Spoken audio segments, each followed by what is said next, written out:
Chapter 431, 431. Upon hearing Klein's question, Emlyn White jumped in fright as he carefully sized him up and said, "You're richer than I thought." He had imagined that Sherlock Moriarty would take at least a week to raise £2,450. "I've been saving for a long time." Klein sighed in response. Emlyn nodded thoughtfully. "It's so lucrative being a private detective. This is just an identity that makes things convenient. If you don't encounter a huge bounty, it'll be £200 to £300 a year," Klein said frankly. Emlyn glanced at him and asked casually, "So what do you actually do?" "Smuggling arms. Stealing from the vaults of the rich and powerful. For Beyonders below Sequence 7, there's not much that can be done to save up more than £2,000 so quickly, and most of them are grey areas that border on breaking the law." "You, a vampire, are talking to me about breaking the law. It seems like you're rather eager to make some quick money." Klein smiled. "Accept some relatively dangerous missions. If you aren't afraid of death, you can try." Emlyn shut his mouth, and only after a long time did he say, "Come and find me in the evening. I'll take you to the seller's place." What an obedient vampire. Klein was about to agree, but he suddenly found it unsafe. What if the seller gets thoughts from seeing all the money? What if he doesn't have the corresponding Beyonder ingredients and is trying to fool me to commit a robbery? Emlyn White can be trusted, but not necessarily the seller he's introducing. I have to find an excuse to perform a divination above the grey fog to confirm the degree of danger. Yes, there's no need for it to be so complicated. There's a better way. After some thought, Klein turned his head to look at Emlyn. "No, go by yourself. I'll give you £1,000 as a deposit, and you'll bring the 2 ingredients to the Harvest Church. After confirmation, I'll pay the remaining balance. I believe the seller will accept this method. This will show the credit of a noble sanguine." Upon being flattered, Emlyn unconsciously lifted his chin. "There's no problem with this way of trading." Saying that, he let out a laugh. "Are you afraid that the other party will not keep their word? Are you more at ease in the Harvest Church? Of course, anyone would feel safe when they see a Mother Earth adorer by the side, who is over 2 meters tall and has exceptionally firm muscles." Klein smiled and pointed at Father Yutravsky. "People who can deal with him wouldn't mind £2,000 to £3,000. Emlyn's face darkened, and he snorted. "Aren't you worried that I'll steal the £1,000 deposit?" Klein casually looked straight ahead. "Why should I be worried? You will come back here every day, making it easy to find you, and a living creature like a vampire would sell for more than £1,000. Emlyn, who had been hit in a sore spot, muttered in exasperation, "Sanguine. Do you understand? Sanguine. Also, don't call me a creature." Klein chuckled and didn't say anything as he waited for Emlyn to calm down. "We'll do it the way you requested." Finally, Emlyn reached out and rubbed his temples. Klein immediately took out the envelope he had received that morning, and he handed it to him along with the thick stack of cash worth £1,000. "See you here at 8 tonight." After counting the bills and after confirming that there was no mistake, Emlyn warily stole a glance at Father Yutravsky and said in a low voice, "Mr. Private Detective, with you being in contact with a lot of intelligence and news, have you heard of an evil god known as the Fool?" "Evil? Evil? UF." Inwardly, Klein nearly threw out a profanity. He answered with the most normal expression, "Many people are searching for believers of the Fool recently. Are you planning on joining their ranks to obtain the relevant bounty?" Emlyn sighed and said, "No, I'm only considering whether I should ask this evil god or the evil soul to help me dispel the psychological cue. As you know, the rumors going around include his specific honorific name, and as long as it's converted into Hermes or Ancient Hermes, it's possible to get a response. What do you know about him? How much harm will he bring to his believers? Will he forcefully change the believers' views? Although it points to me, I still have to say." My dear vampire friend, you are like a drowning man desperately clutching at straws. Feeling mixed emotions, Klein said, the fool is very mysterious. Up to this day, apart from the news you already know, no one knows of his detailed situation. For example, how vast his clergy is, or what sort of corresponding prayer rituals there are. What puzzles me is that you aren't considering the two of your Sanguine's ancestor, the ancient goddess Lilith. As long as the ritual is correct and the offerings are appropriate, she will help you dispel the psychological cue. Emlyn leaned back slightly and stared straight ahead, saying nothing for several seconds. He seemed to instantly become sullen. After a brief moment of silence, he said in a low voice, before the cataclysm, the ancestor had already rarely responded to prayers. Only certain special circumstances allowed us to get her help. This does not include the removal of a psychological cue. In the legends of the City of Silver, the ancient goddess, Lilith, who represented the moon, had already had her authority taken back by the awakened creator, or perhaps she had fallen in some battle among the gods earlier on. Then, who is the one occasionally responding to the Sanguine's pleas? The primordial moon. Klein deliberately pressed, then, there's still the primordial moon to pray to. Many underground beyonders have rituals that borrow his power. This is mainly referring to the shaman king and the corresponding biological creatures. Klein added inwardly. Emlyn's lips quivered, but he didn't speak as there was an indescribable fear on his face. After a long time, he solemnly said, I suspect that the primordial moon was impersonated by some evil god or a high-level devil. People who pray to him mostly experience change, turning cruel, crazy, and even filled with desire. And the remaining ones, with the Sanguine mainly, there is a higher chance of them losing control and becoming true monsters. There was once a powerful Sanguine that tried to pray due to some danger, but she ended up turning into nothing but a hunk of meat that only knows to mate and reproduce. She, together with bulls, rams, stallions, mice, and even plants and rocks, gave birth to one strange descendant after another. Each one of them developed their own monster species. Thankfully, she was quickly eliminated along with her descendants. The primordial moon is that dangerous? There was no mention of it in the Book of Secrets. Had Shaman King Klarman's thoughts been corrupted? Fortunately, I only referenced, modified, and prayed to myself. Klein's heart raced in fright as a result of Emlyn White's description. This made him acutely realize that the hidden existences other than the 7 deities were indeed not that trustworthy. Except me. He sighed. At that moment, Emlyn smiled bitterly and said, if the negative effects brought by the fool isn't that great, praying to him might be something to consider. The only effect is that you will pay a certain amount of money for it. In order to maintain his image, Klein could only pat Emlyn on the shoulder and draw a triangular sacred emblem on his chest. It's very dangerous to pray to a hidden existence that you don't know about. If you're considering that, you might as well choose a faith out of the 7 deities you prefer. They won't affect your daily life and won't make you abandon your dolls.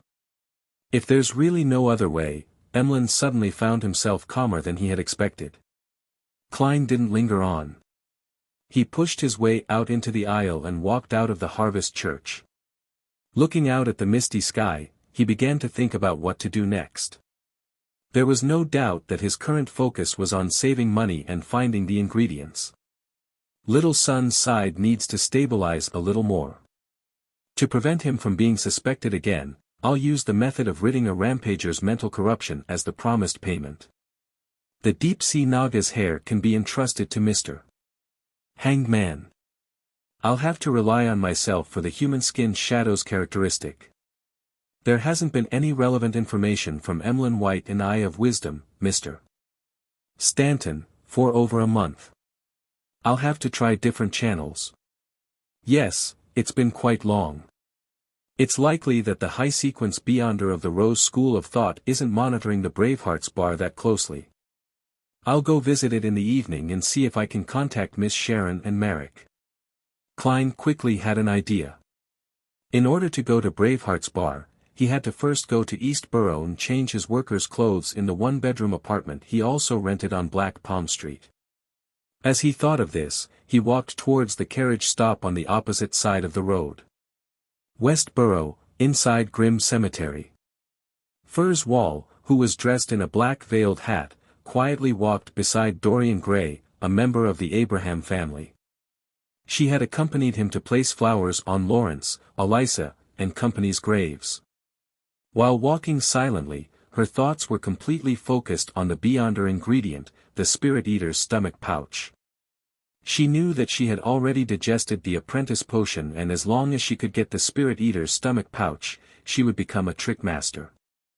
However, she ultimately lacked the clues related to it, and the son, that she had the most expectations at being able to help her, didn't dare to hold a ritual or invite friends to hunt Spirit Eaters because of what had happened before. In order to advance as quickly as possible and escape the curse of the full moon, she had even asked Mr. Fool for help, hoping that his adorers could help her find the ingredients. In the process, she revealed that she had published her new book and was about to receive a fixed fee for the book. In order to prove that she had sufficient power to purchase it, she didn't fear that her real identity would be known by Mr. Fool, because she believed that Mr. Fool clearly knew it. In the secluded, quiet, and cold environment, Furs and Dorian stopped at Lawrence's grave. Looking at the photo taken after his death and reading the epitaph, "He's a good teacher," Dorian Gray remained silent for a long time before sighing. "How ironic, why?" Furs asked in surprise. She had heard Lawrence mention that he was a public school teacher in Constant City, Mid-Seashire, and that was why she had used such an epitaph. "This has nothing to do with you. It has to do with our family." Dorian gave a self-deprecating laugh and bent down to put down the flowers. After straightening his body, he looked straight ahead, and suddenly spoke out, "Furs, do you want to become a Beyonder? The kind I described in my letter." Chapter 432, 432. Dorian Gray's question didn't surprise Furs at all. She had been prepared after keeping in contact with him for the past month, and she had even asked the experienced Mr. Hanged Man at the Tarot Club to decide what kind of expression and reaction she should use when faced with the question. "Are there really such Beyonders?" Furs asked in surprise. Dorian gently nodded. "Yes." He looked around to make sure that there was no one around, then he walked up to a tree with fallen leaves and pressed his hand on it. Dorian's figure suddenly blurred, as if turning into a reflection in the water. When it was clear, he had already appeared behind the tree, his posture unchanging. "Oh God! That's really, really amazing." Remembering the teachings of Mr. Hanged Man and Miss Justice, her mouth opened in a semicircle as she exclaimed. Dorian walked back, smiled, and asked, "Do you want to become such a Beyonder?" Furs fell silent for a moment before she answered him excitedly. "Yes." Now that she was finally going to be a periphery member of the Abraham family, many things would be much easier for her in the future. Her heart was filled with genuine joy. Dorian laughed before turning his expression grave, asking in all seriousness, "Are you willing to be my student?" Furs nodded. "Yes." Dorian let out a sigh of relief and then made a self-deprecating comment. "I'm not a good teacher, I even taught a... There's no need to mention the past anymore. In short, don't hold too high of an expectation." After considering it over this period of time, he had decided to learn from his previous experiences and lessons. He didn't tell Furs the situation regarding the Abraham family and only treated their relationship as one of teacher and student. That way, he didn't have to worry about the other party coveting his family's few remaining mystical items. "No, your explanations of mysticism are excellent, really, Mr. Gray." "No, teacher." Furs quickly confirmed the relationship between them. Dorian looked at the tombstone, shook his head, and exhaled. "I wasn't planning on taking in any more students, but your noble character infected me. If nothing unexpected happens, I can give you the corresponding potion today." "Today?" Furs asked, surprised. Back when she went to Backlund Station to pick up Dorian Gray, she noticed that he was carrying only a very small suitcase, barely enough for a change of clothes. There was no evidence that he had any Beyonder ingredients on him. Does he have his own resources and channels in Backlund, ones that belong to the Abraham family? Furs made a vague guess. Her original plan was to rely on the inconvenience of the distance between them to sell off the Beyonder ingredients for the apprentice potion, and then tell him that she had successfully advanced to become a Beyonder. This way, she was able to obtain a considerable amount of cash, as well as to avoid the tragic consequence of taking the apprentice potion again and having to spend time to digest it. Yes. Without explaining, Dorian pointed in the other direction. Let's go see Libero and Elisa first. Taking a turn, they left Grimm Cemetery and returned to the house in Sherwood Borough which Furs and Zio had rented. For the past month or so, Zio, who had advanced to sheriff, had been leaving early and returning late every day in order to pay off her heavy debts. She had been trying hard to get every bounty she could get, so there was no doubt that she was of the house around noon. Is there a quiet room? Dorian looked around casually. Plenty. Furs led her new teacher into the activity room on the first floor. Dorian circled the room, checked the surroundings, and then asked Furs to light a candle mixed with a piece of dark red sandalwood. He closed the door and drew the curtains. He walked to the candle and took out 2 bottles of essential oil and some common herbal powders. Holding a ritual? Shouldn't there be 3 candles? Furs curiously watched from the side and didn't rashly open her mouth, as if she was stunned by the atmosphere. After finishing the first part of the ritual, Dorian took a step back and, with a serious expression, switched to the language of ancient Hermes. I summon in my name, special spirit bodies roaming the upper realms, the void creature that loves music, Dorian Gray, Abraham's contract companion. Whoosh! There was a sudden gust of wind in the activity room, and with a sobbing voice, the flickering candle flames were tinged with a deep blue hue. The rings of light quickly spread out, forming a door that was beyond the concept of normality. A ball of semi-illusory and half-corporeal objects flew out from the bottom of the circle of light. Its entire body was colored a milky white. There were no eyes, nose, arms, or legs around it. Only an opening which resembled a mouth cracked open over its surface. Dorian grinned, opened his mouth, and began to hum a gentle folk lullaby. The ball swayed left and right, appearing extremely satisfied. After he finished humming, Dorian extended his hand. Mouth, give me the items that I deposited with you the day before yesterday. The ball jumped up and down as its body suddenly swelled while it opened its mouth extremely wide. Then, it spat out 2 Beyonder ingredients which had strange lusters to them. To think that can be done. Furs stared in surprise. Dorian caught the apprentice potion's main ingredients, cancelled the summoning, and ended the ritual. He turned his head and smiled at Furs. Even in the spirit world, void creatures like Mouth are extremely rare. Under normal circumstances, summoning rituals will not point to them. An elder of a sufficiently high sequence must enter the spirit world and, after a long period of searching, make a contract with one of them. That way, it will allow subsequent descendants to complete a summoning ritual with their corresponding name. After the void creature arrives, a new contract can be made, making them closely connected to oneself and no longer summonable by others. So that's how it is. That sounds interesting. Furs said from the bottom of her heart. She couldn't help but look forward to the future. If I don't consider the curse of the full moon, or how ordinary Beyonders are being suppressed and constantly facing danger, exploring this wonderful world would be the most delightful thing.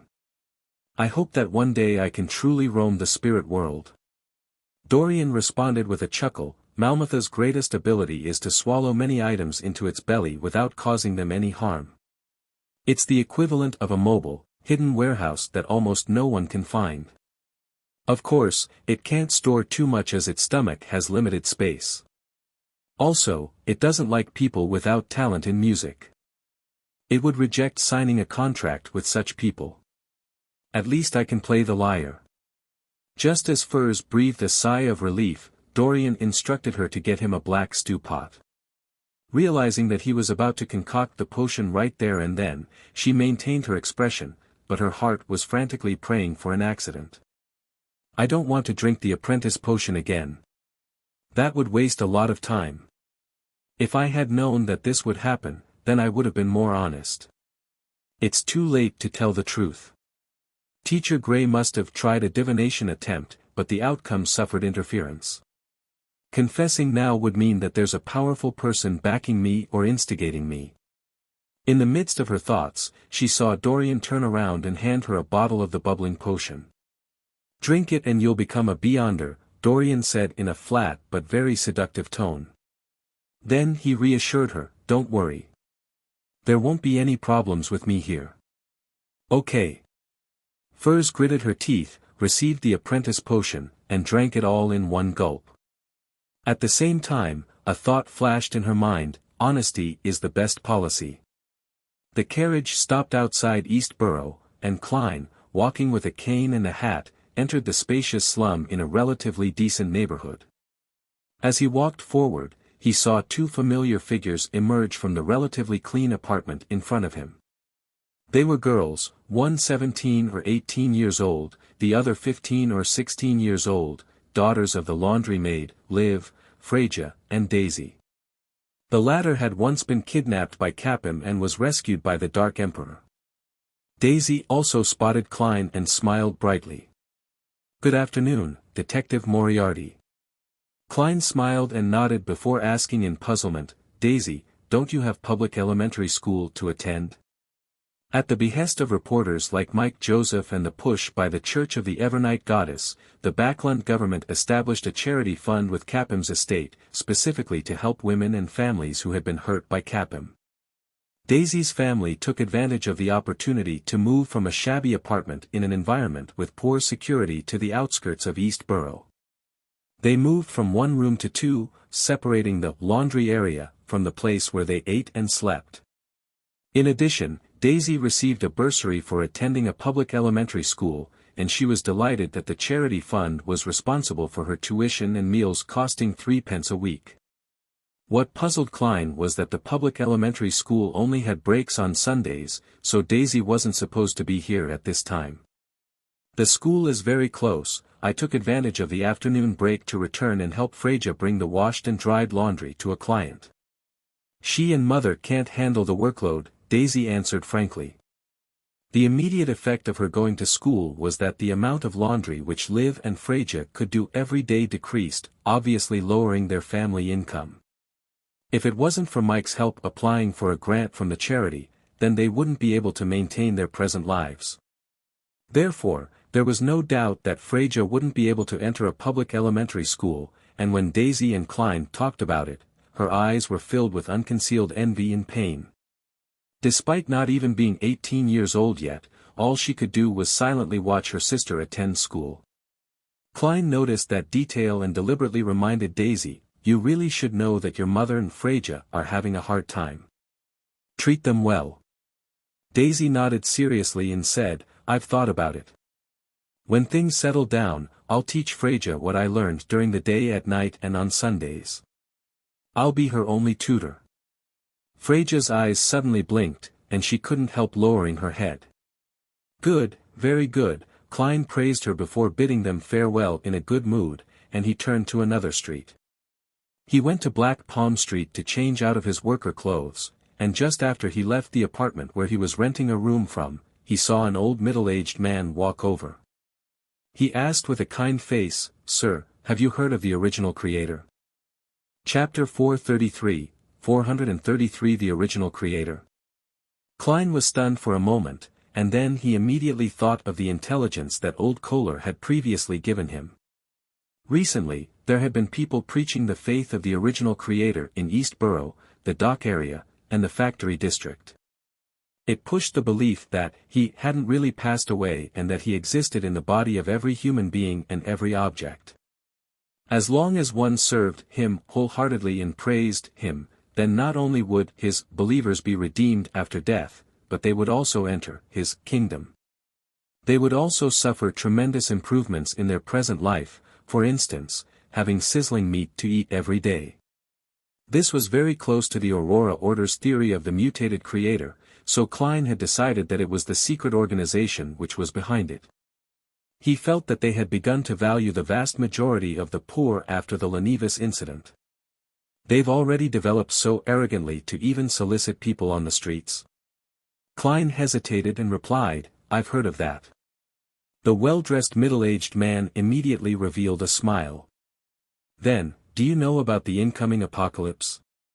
Do you know that the original creator will create a sanctuary to protect his believers? For a moment, Klein thought of going with the flow and be inoculated so as to slowly infiltrate the Aurora Order's periphery organization, so as to gather the appropriate evidence and clues to take revenge on them for seeking the believers of the fool. But after careful consideration, he felt that it was too dangerous. It was something that was tiring and troublesome for him to do alone, without any certainty of success. In the end, he decided to inform the machinery hive mind about the current situation and leave it to the official organizations to handle. After thinking through the problem, Klein's expression immediately darkened. "I don't know, and I don't want to know." He strode forward, shaking off the middle-aged man and ignoring his shouts. On the way out of East Borough, he watched carefully and found that the workers who had lost their jobs due to the off-season and the efficiency improvements from textile machines were grouped together. They were being comforted and were listening to the preaches from people of unknown identities. The investigations of East Borough, the dock area, and factory district were completed 2 months ago. Why haven't the 3 churches and Parliament produced any concrete measures yet? The importance that they've placed on this issue must have increased. It's impossible for them to not notice the current situation. Is this a trap for bigger fish? That's very risky and can easily get out of hand.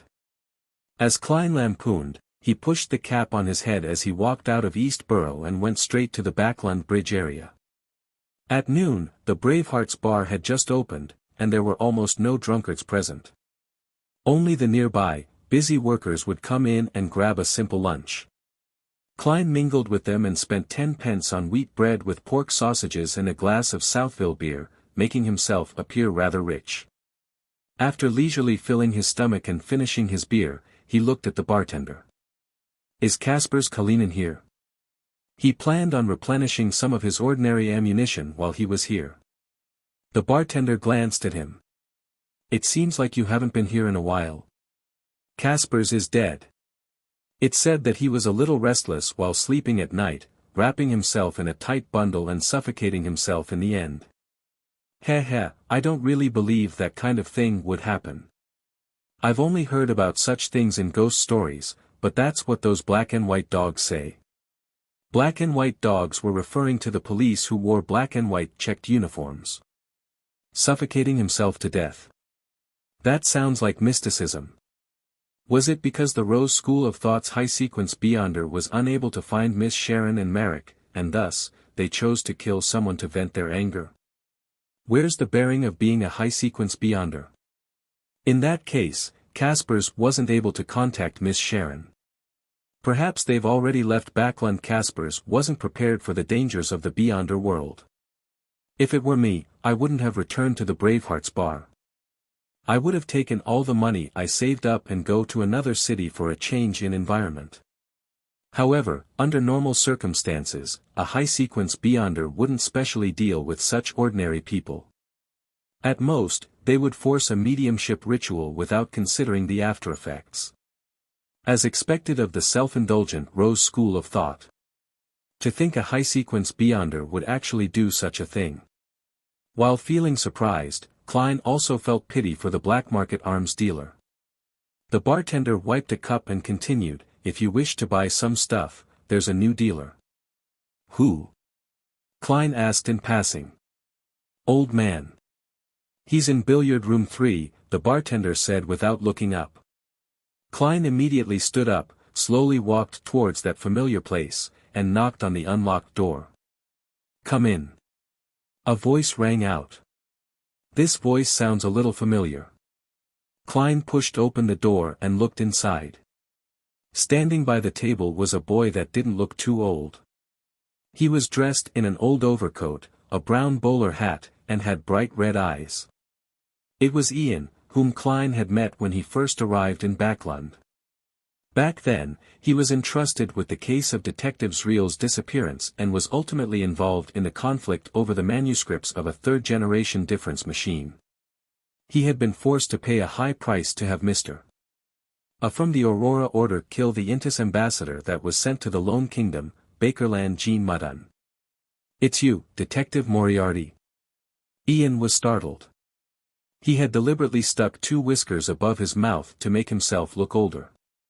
Klein smiled as he entered the billiard room and closed the door in passing. "Long time no see." He was initially surprised that Ian had appeared here and had become a black market arms dealer, but then he thought of the details behind the matter and found that it made sense. Klein being able to come to the Bravehearts bar and find Kasper's Kalinin was all thanks to Ian's introduction. This teenage boy definitely had some connections around here. "Yeah." Ian wiped away his shocked expression and mumbled, "I went to Pritz Harbor for 2 months and found those guys to be so savage and cruel. They didn't even have the slightest bit of modesty or love for children, so I had no choice but to return to Backlund and do what I was good at. When Kaspers died, I decided to switch careers." Before Klein could say anything, he added, "Mr. Detective, I've always kept in mind that I still owe you 2 requests. There's no need to explain so much, nor do I care what you've done in the past. Although I've always thought that your escape from MI9 was suspicious, I didn't care too much about it." Klein picked up a cue stick, gestured, and said, "Other than dealing in black market weapons, you seem to be selling information?" "Yes," Ian answered very calmly. "What do you want to know?" "It's free. Very straightforward. Feeling guilty about what happened to me previously?" Klein pushed the cue stick forward and hit the ball, sending a red ball right into the middle pocket. Without a trace of politeness, he straightened his body and said, "Recently, everyone has been looking for the believers of the Fool. There are many bounties available. What news do you have?" Ian thought for a moment and said, "Nothing.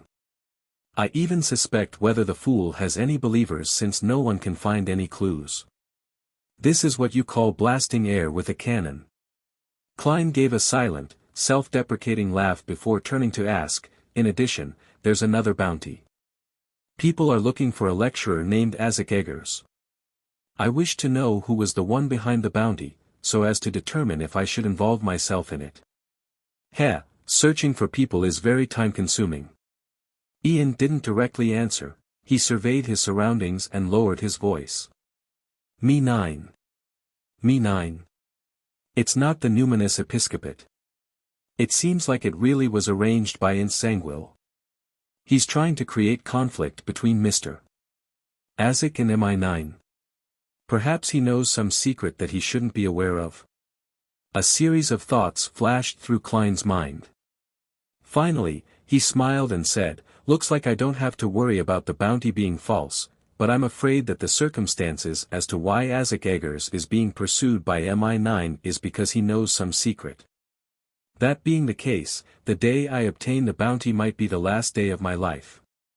Ian spread his hands. "I'm not sure about that. But you can provide only clues." "Good suggestion." Without asking any more questions, Klein spent 5 solely, replenished some of his ordinary ammunition, and left the Bravehearts bar. He got on the rental carriage and looked out the window at the gloomy weather. Suddenly, he felt a little wistful. Kasper's Kalinin is dead, which also means that Miss Sharon and Merrick will give up this base. With me only being able to contact them unilaterally, it'll be hard to find them. Unless they encounter some difficulties that require my help, or they have reached the stage of dealing with the evil spirit buried in the ruins. Otherwise, I'll likely not be meeting them again. Although they can't be considered friends, we've cooperated with each other twice. I could interact with them as a beyonder without hiding my face. Now, there are too fewer people of such people.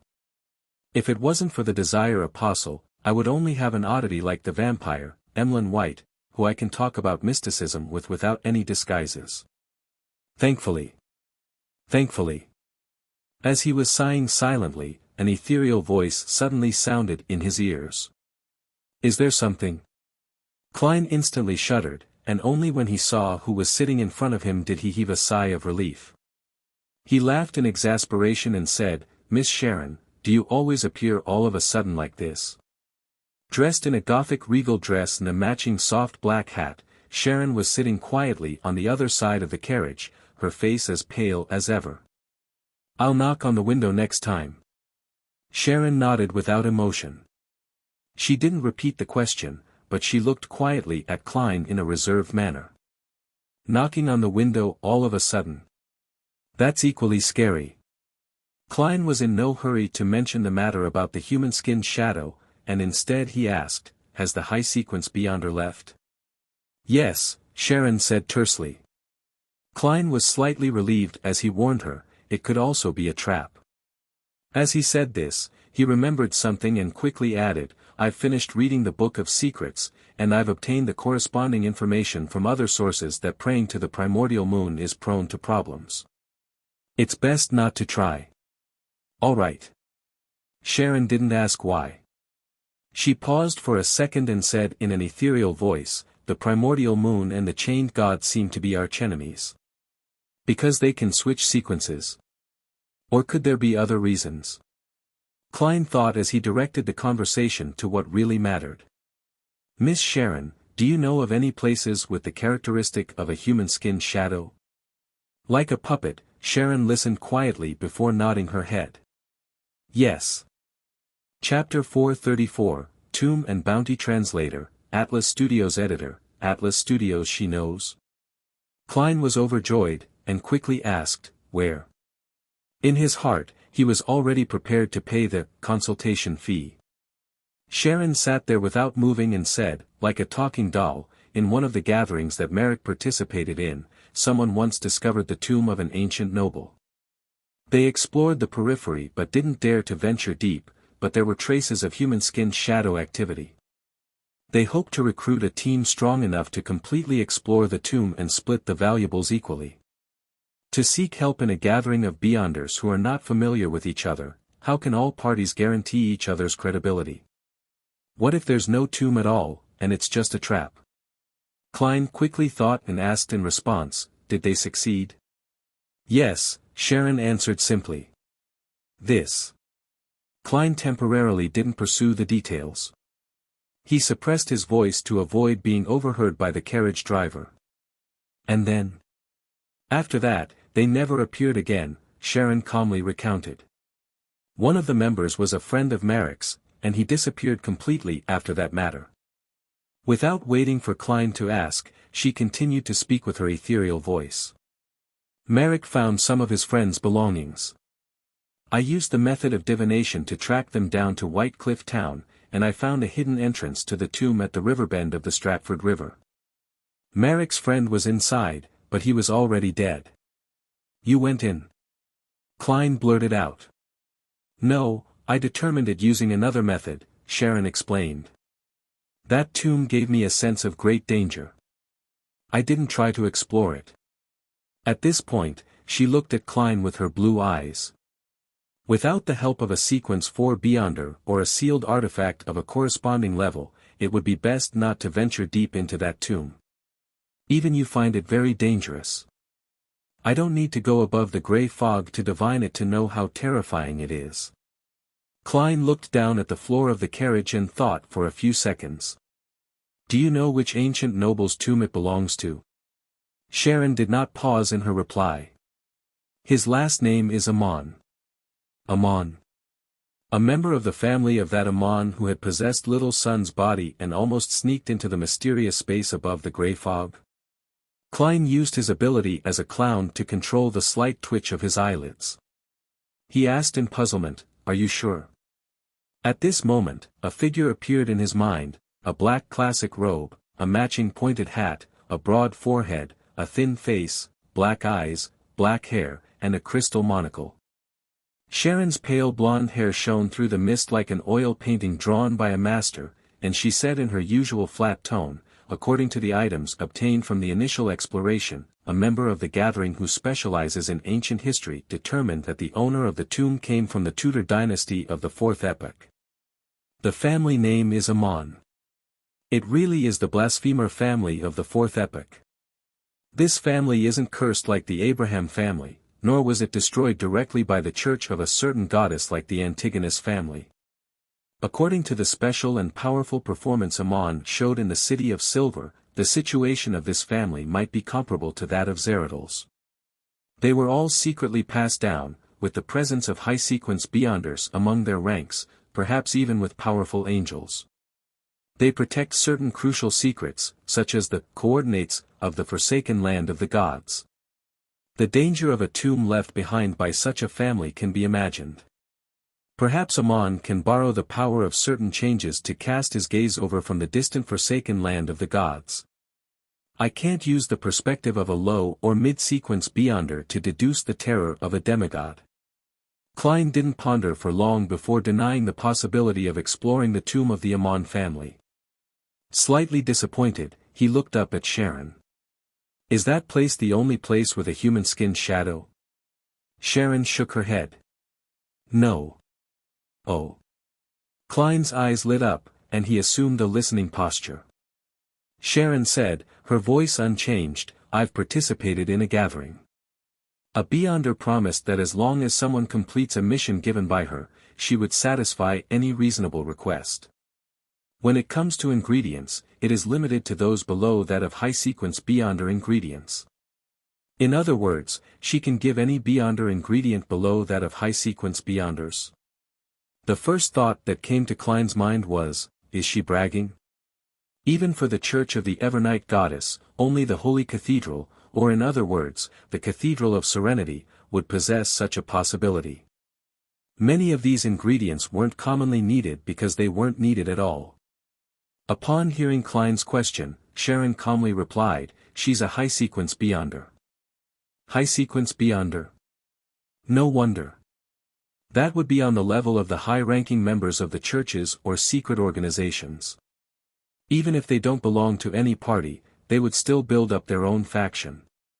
However, the promise of any type of beyonder ingredient below a high-sequence potion definitely can't be completely met. Klein momentarily had such a thought. Sharon simply added, she said that certain ingredients would require a certain period of time. That's more like it. Klein asked with interest, what mission did she give? Sharon sat up straight and dignified. Investigate Hero Bandit Dark Emperor's true identity. Klein believed that if he had been drinking water at that moment, then he wouldn't have been able to control himself and that he would have sprayed it across from him. Who did I offend? Why am I the target of a high-sequence beyonder? He first lamented in Chinese, then he quickly analyzed the possible parties. Members of the Twilight Hermit Order. Because the Hero Bandit Dark Emperor had killed the Desire Apostle, Beria. Members of the Aurora Order. They drew links to the Fool from the tarot cards I left during the Capim incident, and they decided to investigate the Hero Bandit Dark Emperor. Members of the Three Churches and MI9. Just to find out the truth about the Capim affair. Every one of them is possible, and none of them can be ruled out. Klein didn't show any abnormalities as he deliberated and asked, why is she investigating the true identity of the Hero Bandit Dark Emperor? No one knows, Sharon replied in the simplest of terms. Klein thought for 2 seconds and said after organizing his words, what kind of person is she? I want to know if I should take this mission. Sharon remained silent for 2 seconds, seemingly in recollection.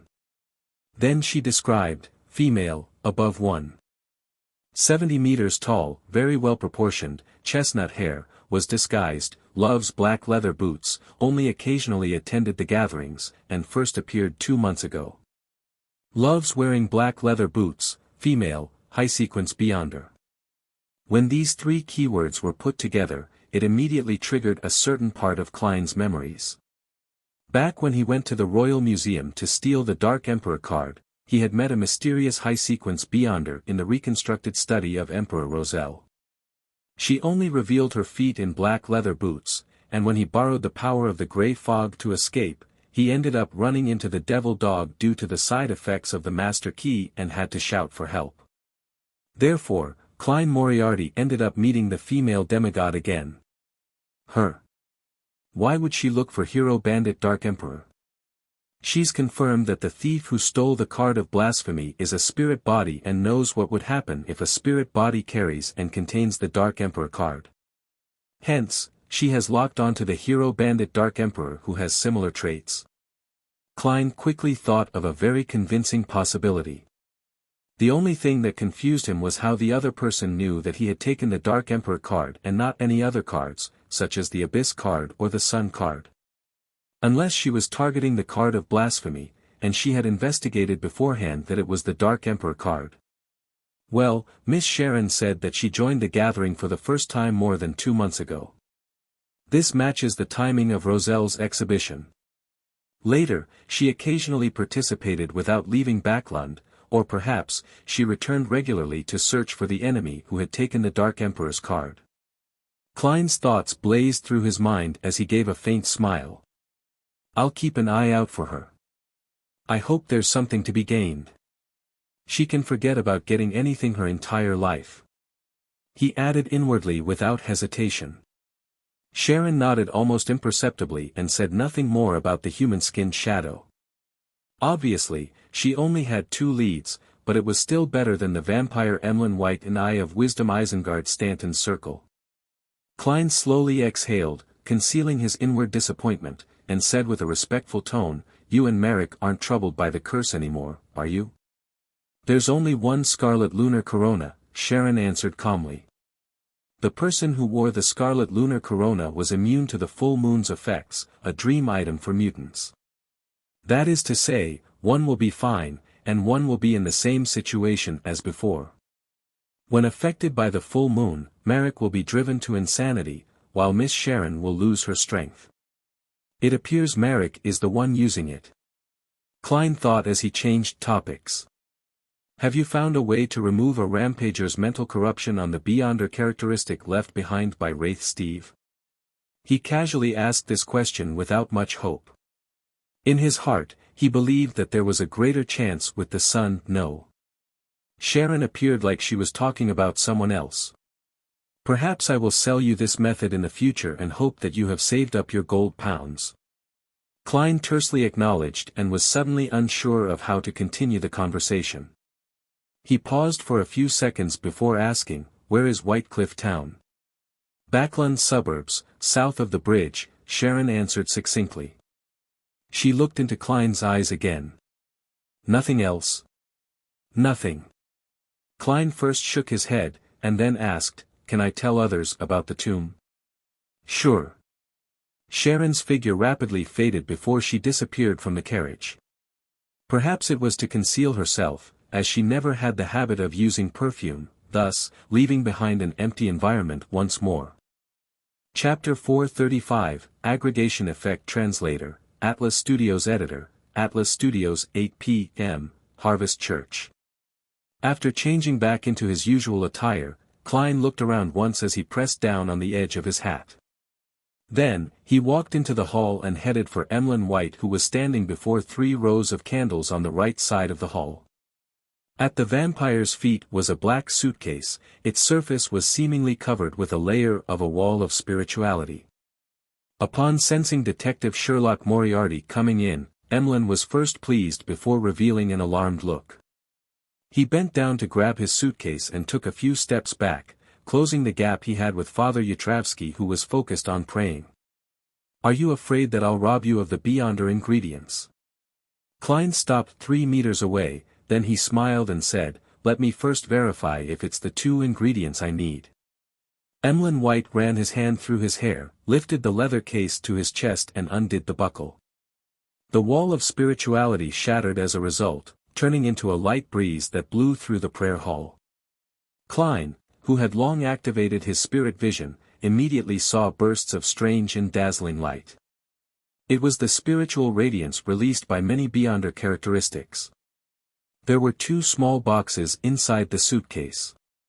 One was made of tin and had many patterns on it. It looked Spartan and heavy. The other was only a cardboard box. Holding the black leather suitcase in one hand, Emlyn opened the slightly tarnished silver-colored tin case. The item inside looked like a yellowish-brown peeled walnut with the grooves and ridges of a brain. Along with the flickering of the candle flame, its appearance constantly changed. Sometimes it would turn gray and appear wrinkled.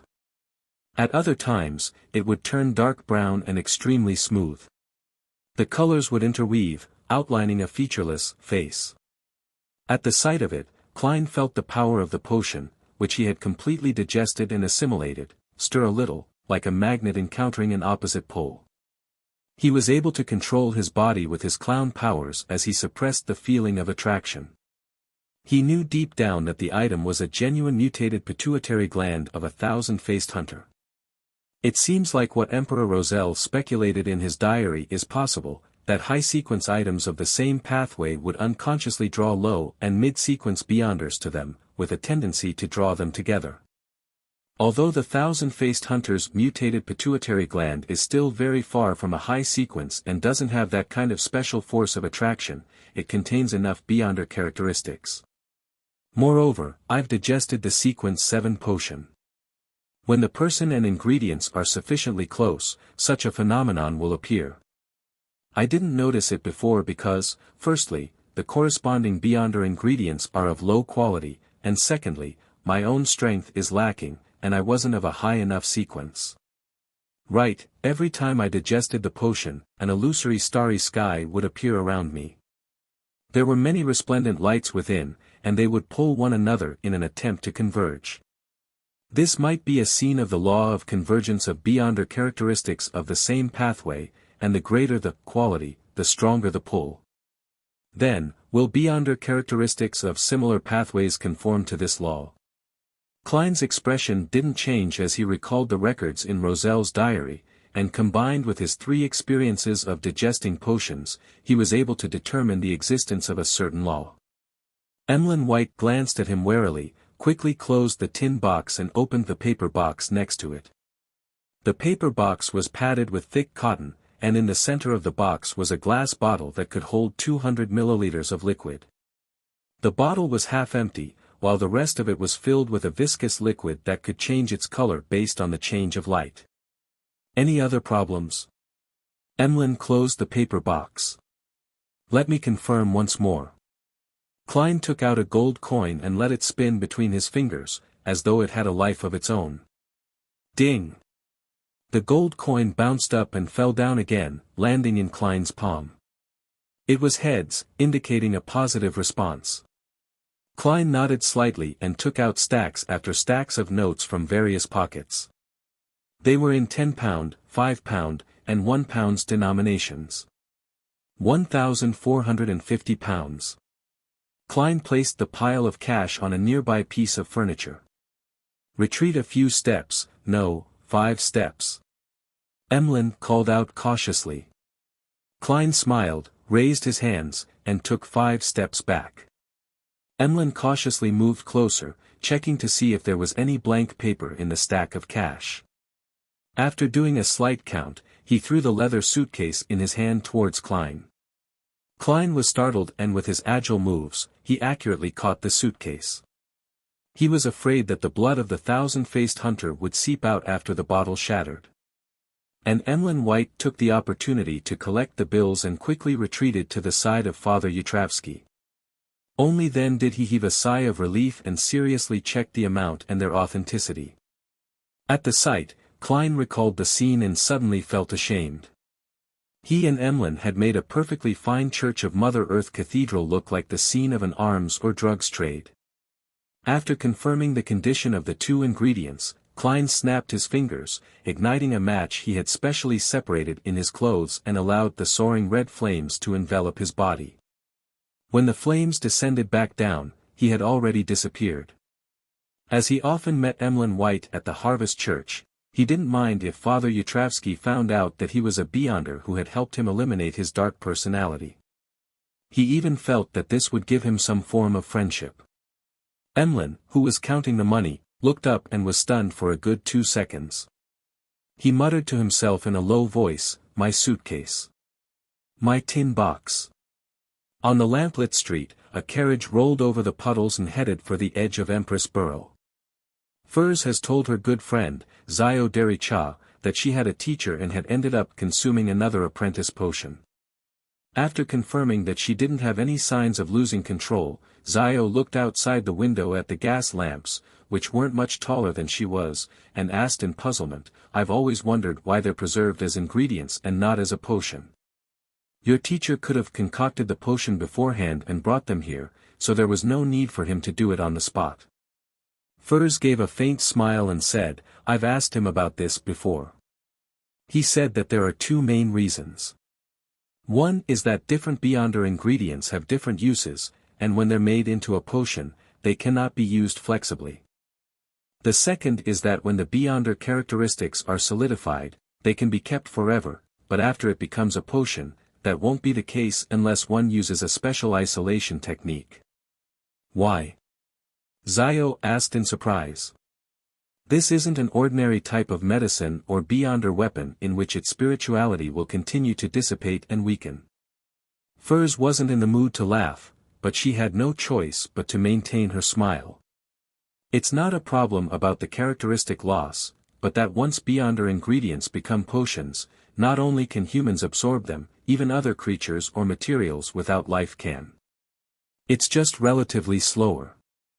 For example, if I use a glass bottle to store the potion, it might appear fine, but after a few days, the glass bottle would finish drinking the potion, becoming a special mystical item. It might even gain intelligence. Of course, my teacher said that such a situation has very huge side effects, akin to what a rampager leaves behind. The 7 churches and some hidden factions have special isolation techniques, but it's rather troublesome, and they won't use it on low or mid-sequence potions." "How amazing!" Zio sighed. She took another look outside and said in a low voice, "We're almost there." She and Furs were here to attend the Beyonder gathering which Mr. A was holding. Furs smiled while feeling her heart bleed. "I hope there's the Spirit Eater's stomach pouch." Her teacher, Dorian Gray, had taught her the acting method before he left. He even gave her the potion formula for Trickmaster and got her to attempt to find the Beyonder ingredients on her own. If she hadn't gathered all of the ingredients by the time she digested the apprentice potion, she could write to him for help. This left Furs in a rather lost state. Why did I spend large sums of money to purchase the Trickmaster formula and the acting method? Up to now, the greatest and invaluable help the Tarot Club has given me were the things Mr. Hanged Man and Miss Justice taught me to take note of, as well as Mr. Fool's interference in divination. Otherwise, teacher would have long discovered a problem with me, and I wouldn't have become his student. Sigh, I'll just consider it as the price for neutralizing the full moon's curse." As the thought crossed her mind, Furs suddenly noticed that the house where Mr. A had his gathering held had visibly collapsed, and there were even scorch marks in many places. There was a fierce battle here. Who dealt with Mr. A? An official organization? Furs immediately signaled to Zio and instructed the carriage driver outside, "Not here, 2 more streets up ahead. Aurora orders base found. Terrorist organization suffers severe setback." The next day, Klein saw this article the moment he flipped the newspapers open. "Let's hope Mr. A died in this ambush." He drew the crimson moon on his chest in solemnity. He had already thrown the 1,000-faced hunter's blood and mutated pituitary gland from last night above the gray fog to ensure that they wouldn't be lost. "Even if I die, they won't be lost." Klein chewed on a piece of bacon with great ease. After last night's transaction, his cash reserves had fallen back below £1,000, leaving him with only £735, which was only enough to buy a deep-sea Naga's hair. After that, he didn't have the ability to purchase the human skin shadows characteristic. Without any better clues or money, Klein rested at home the entire morning. After lunch, he dressed up and headed straight for the Backland Bridge area. He had previously made an agreement with Carlson of the machinery hive mind to find him at the Lucky Bar near the West Balham dock if he had any intelligence. If the intelligence was especially important and Carlson wasn't there, he was to go straight to Lever Cathedral. After all, Sherlock Moriarty wasn't a member of a secret organization, so there was no need for caution.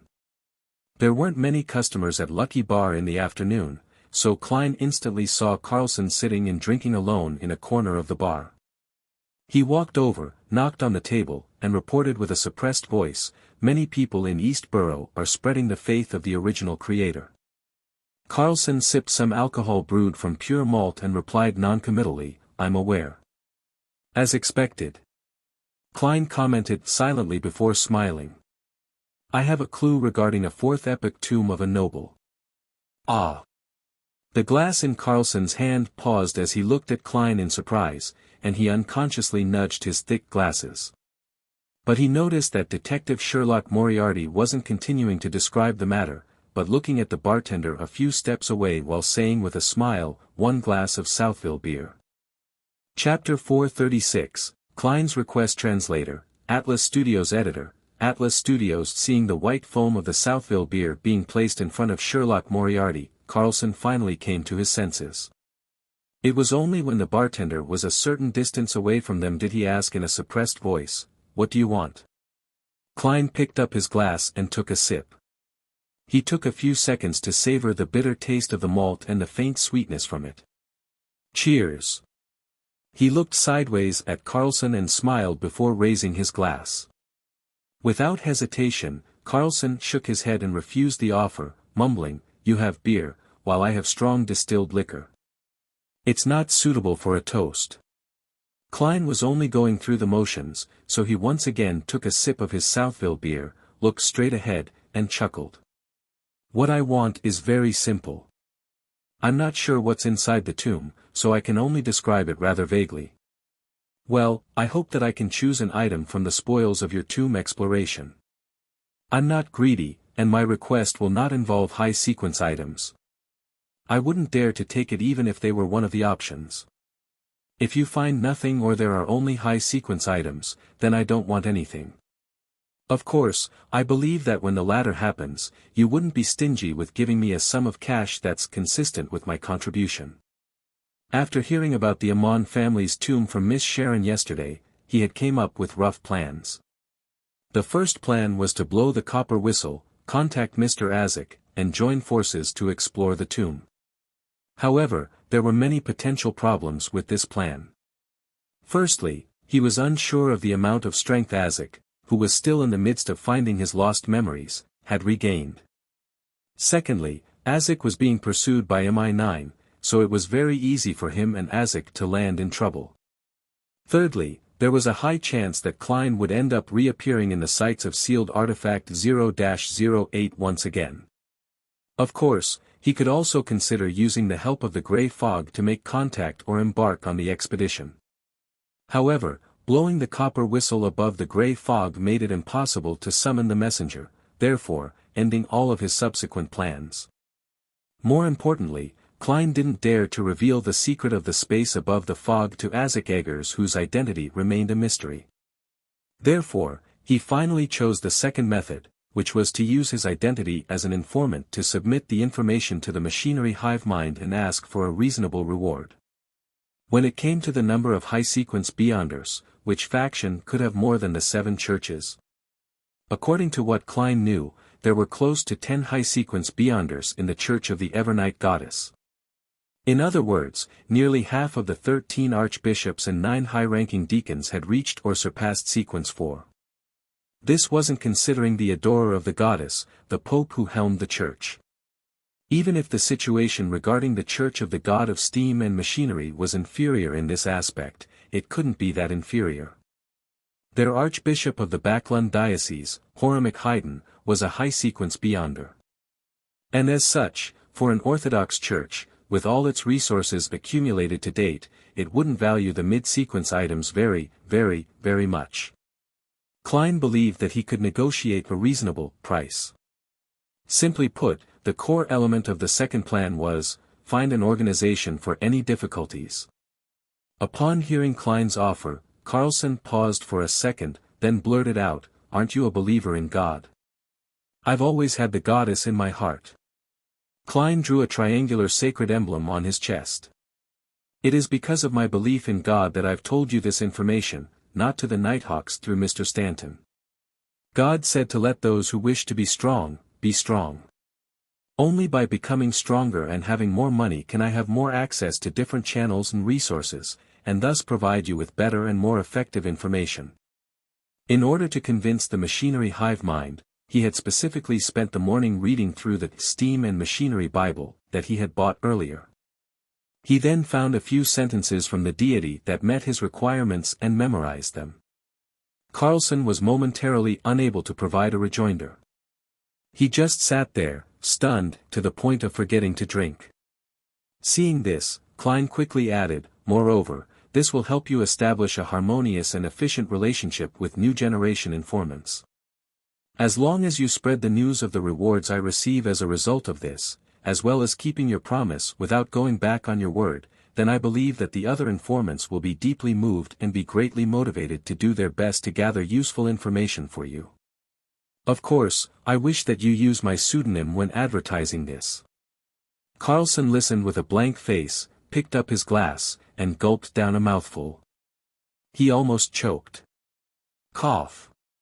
"Sherlock, the real you is completely different from what I remember about you from before." He sighed. The detective Sherlock Moriarty in his memories was good at analysis and reasoning, he was extremely calm and polite, and, with a great sense of justice, had offered very effective advice. He was an outstanding believer in God. Yet now, he was. Klein took a sip of his beer and chuckled. Everyone has their different sides. Using a single facade to face everything is prone to error. This is a problem you have to pay attention to when making deductions. After calming down for a moment, Carlson stood up and said, "I have no right to agree to such a request. I will report it immediately, so wait here for a while." "All right." Klein waved to the bartender and added a serving of potato wedges. By the time he leisurely finished his food and beer, Carlson returned to the bar with the deacon of the machinery hive mind, Ecancer Bernard. Ecancer looked around, and seeing that there was no one around, he said in a deep voice, "There's no problem with your request, but there's one condition to add on, items with strong side effects and curses are not among the items available for selection. What I want is an ingredient." Klein immediately laughed. "All right. Dare I ask again if is this your personal decision or the response from the higher-ups?" "I have the right to make such a decision." Ecancer used his hat to press down on his fluffy hair. "But since it concerns an aristocratic tomb from the fourth epoch, I had sent a telegram to the Archbishop, and he didn't object to it in his reply." "All right." Klein drew another triangular sacred emblem on his chest. "I'll give you the information now." Ecancer shook his head subconsciously. He looked around and pointed to a billiard room. "Let's talk inside. This deacon, who is always publicly placed on trial by the mirror called a Rhodes, is quite experienced." Klein murmured and followed Ecancer and Carlson into the billiard room while making sure that the adjacent rooms were empty. Klein paused for a few seconds and said with some deliberation, "The thing is, there was a beyonder who found a hidden tomb at the mouth of the Stratford River in Whitecliff Town. He searched the periphery and found some items. After that, they recruited people and did further explorations, but no one returned. If you search carefully over there, you will definitely find the corresponding traces." After listening carefully, Ecancer asked, "Are you sure it's an aristocratic tomb from the fourth epoch?" "The items on the outside can prove that they're members of the Tudor dynasty's Amon family," Klein answered truthfully. He then warned him, "The beyonders who died in there weren't weak at all, and there were quite a few of them. I believe that this tomb isn't something that can be explored by those below high-sequence beyonders." "Amon." Ecancer frowned instinctively. It could be seen that, as a deacon, he had the authority to know some ancient secret history. Without waiting for Klein to emphasize it again, he looked up and said, "We will collect the relevant information first before we act." A fourth epoch aristocratic tomb is very dangerous. Don't tell this information to anyone else or explore it yourself. Otherwise, you and your friends will only lose their lives. If I dared, I wouldn't be sitting here. Klein gave a self-deprecating laugh and said, "My reputation has always been good." After making the deal, he watched Cancer and Carlson leave before putting on his hat and sauntering out of Lucky Bar. Towards the nobles of the fourth epoch, as well as the Amon family, the machinery hive mind will still be very cautious. They'll have to have at least several days of preparing before they take action. Prudence. Klein's random thoughts froze on a single word. He thought of another thing that could be described as being prudent. After Roselle had joined the ancient organization suspected of being the Twilight Hermit Order, he had actually never mentioned its name in his own secret diary, which was written in Chinese. Each time, he would refer to it by referring to it with the appropriate characteristics. This level of prudence was a very suspicious phenomenon. Why didn't Emperor Roselle dare to mention the name of that organization, even when it's written in Chinese? This is completely different from the style of writing where he dared to write anything in his diary. What was he afraid of, or what was he worried about? Could it be that as long as he said or wrote down the name of the Twilight Hermit Order, then they would be made aware of it no matter which language he used? Does one of their members or a sealed artifact they possess have such abilities? A guess popped up in Klein's mind, but there was no way to confirm it unless he was willing to take the risk. I'll first assume it's true and that I haven't been perceived by them, because the channeling of the Desire Apostle's spirit had been done above the grey fog. Informing Miss Justice of it was also done in response to a prayer using the grey fog. Well, it's almost Monday, and I have to remind Miss Justice at the Tarot Club not to say or write down the name, Twilight Hermit Order. As for the reason, she can understand it by herself with me simply giving her a look. Klein quickly made his next arrangements and strode out of Lucky Bar. Seeing that it was still early, he took a horse carriage to the Quelag Club, intending to spend the afternoon there. As soon as he entered the hall, he saw the equestrian teacher, Talon Dumont. This descendant of blue blood was seated in a corner, holding a glass of scarlet grape wine. His face was rosy, and he was sipping it in high spirits. "You seem to be in a good mood, Talon," Klein smiled and greeted him. Talon chuckled and said, "Because the new year is coming." Then, rather excitedly, he asked, "Sherlock, do you know what it's like to really like someone?" Klein showed a fake smile. "I'm sorry, I'm still single." Talon finished the rest of his wine, stood up, waved his hand, and said, "That's a pity. Well, I have to get busy. By the way, thank you for introducing Mr. from his cage." Klein recalled the investment of the bike project and sincerely expressed his gratitude. "When are you free these days? I'd like to get you to bring me around to sample some of Backlund's delicacies." "After the new year." Talon put on his hat and walked with a smile to the reception hall. Has this fellow entered the season of love? Klein couldn't help but mutter. Just as he turned around and took a few steps, he suddenly heard a heavy thud.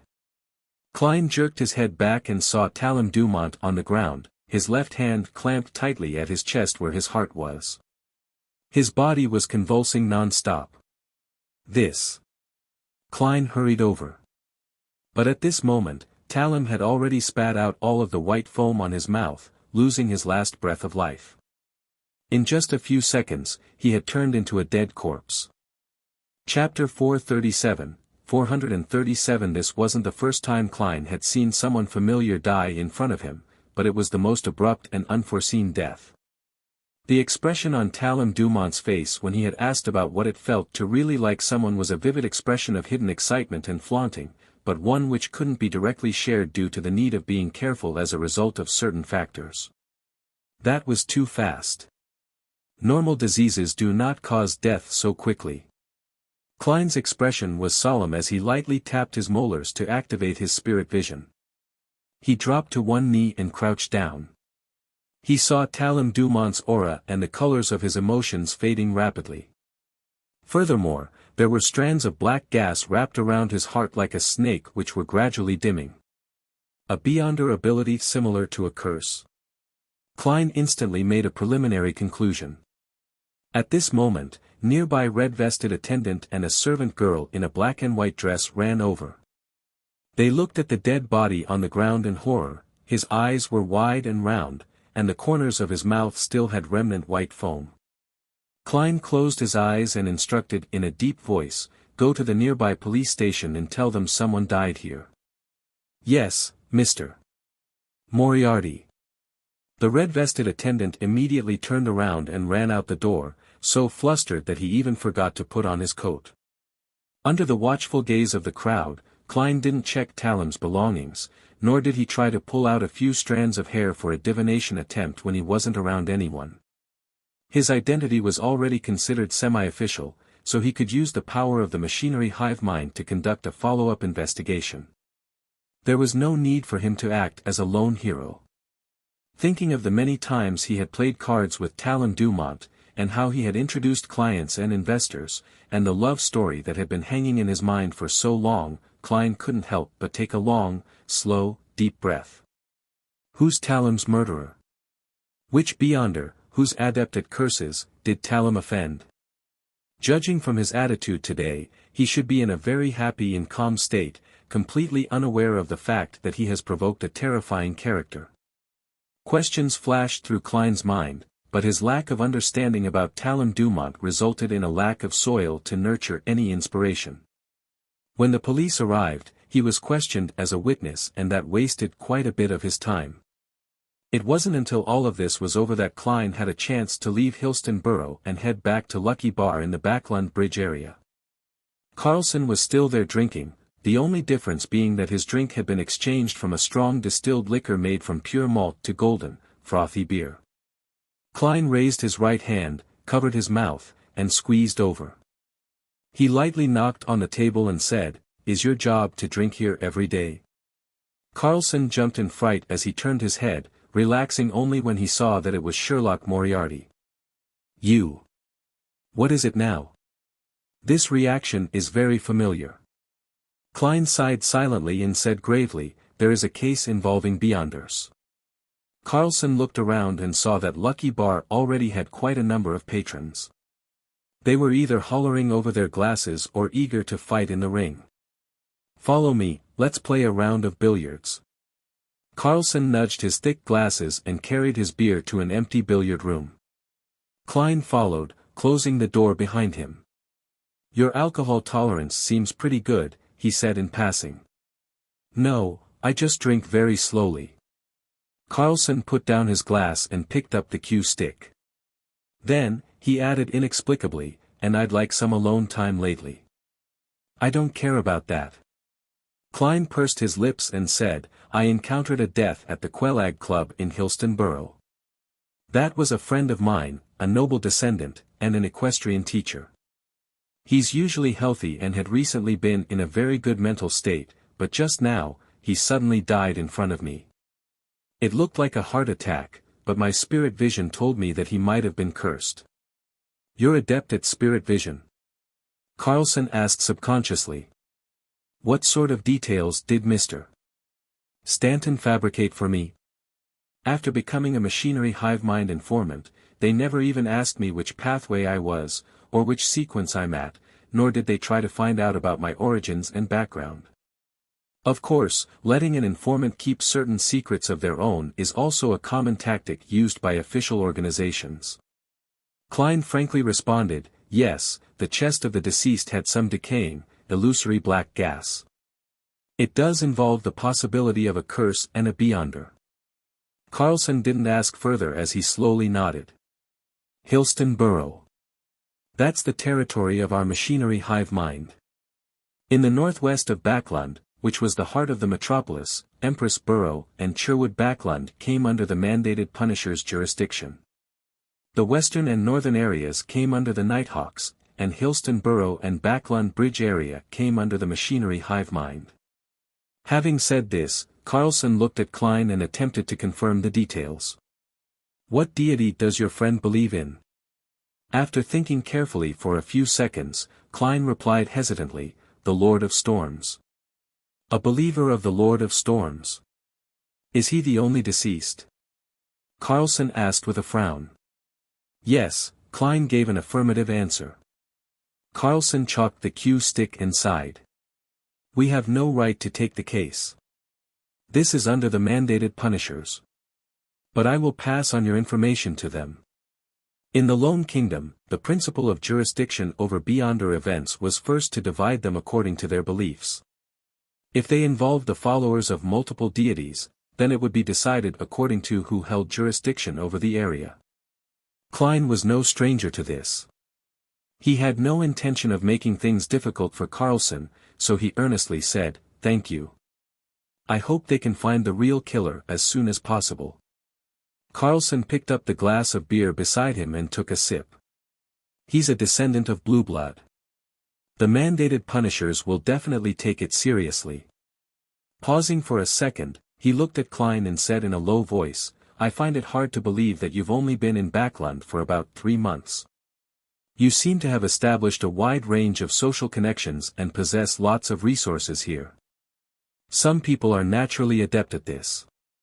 Klein shook his head with a self-deprecating laugh before bidding farewell. By the time he got back to Minsk Street, it was completely dark and the gas lamps lining the streets were being lit by workers. Although his relationship with Talon Dumont didn't go deep, he was an acquaintance he met nearly every week.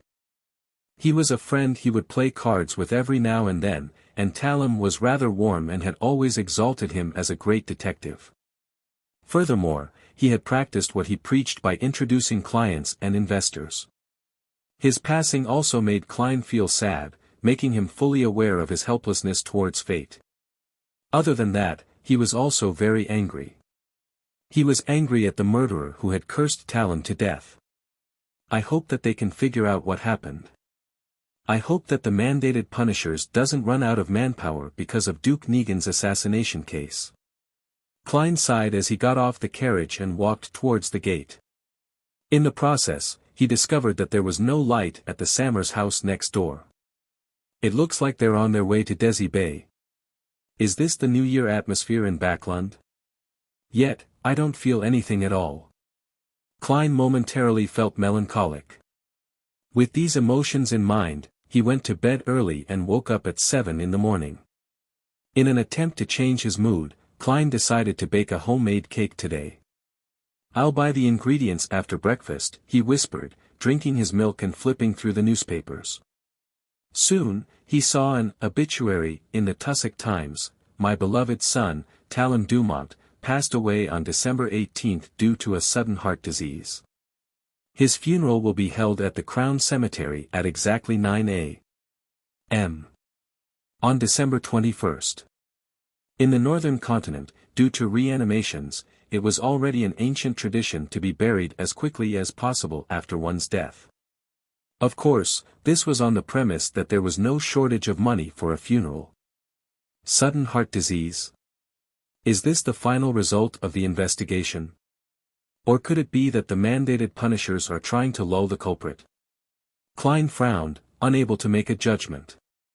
Perhaps I can go above the gray fog to see if it's a trap set up by the mandated punishers, but there's a high probability of failure.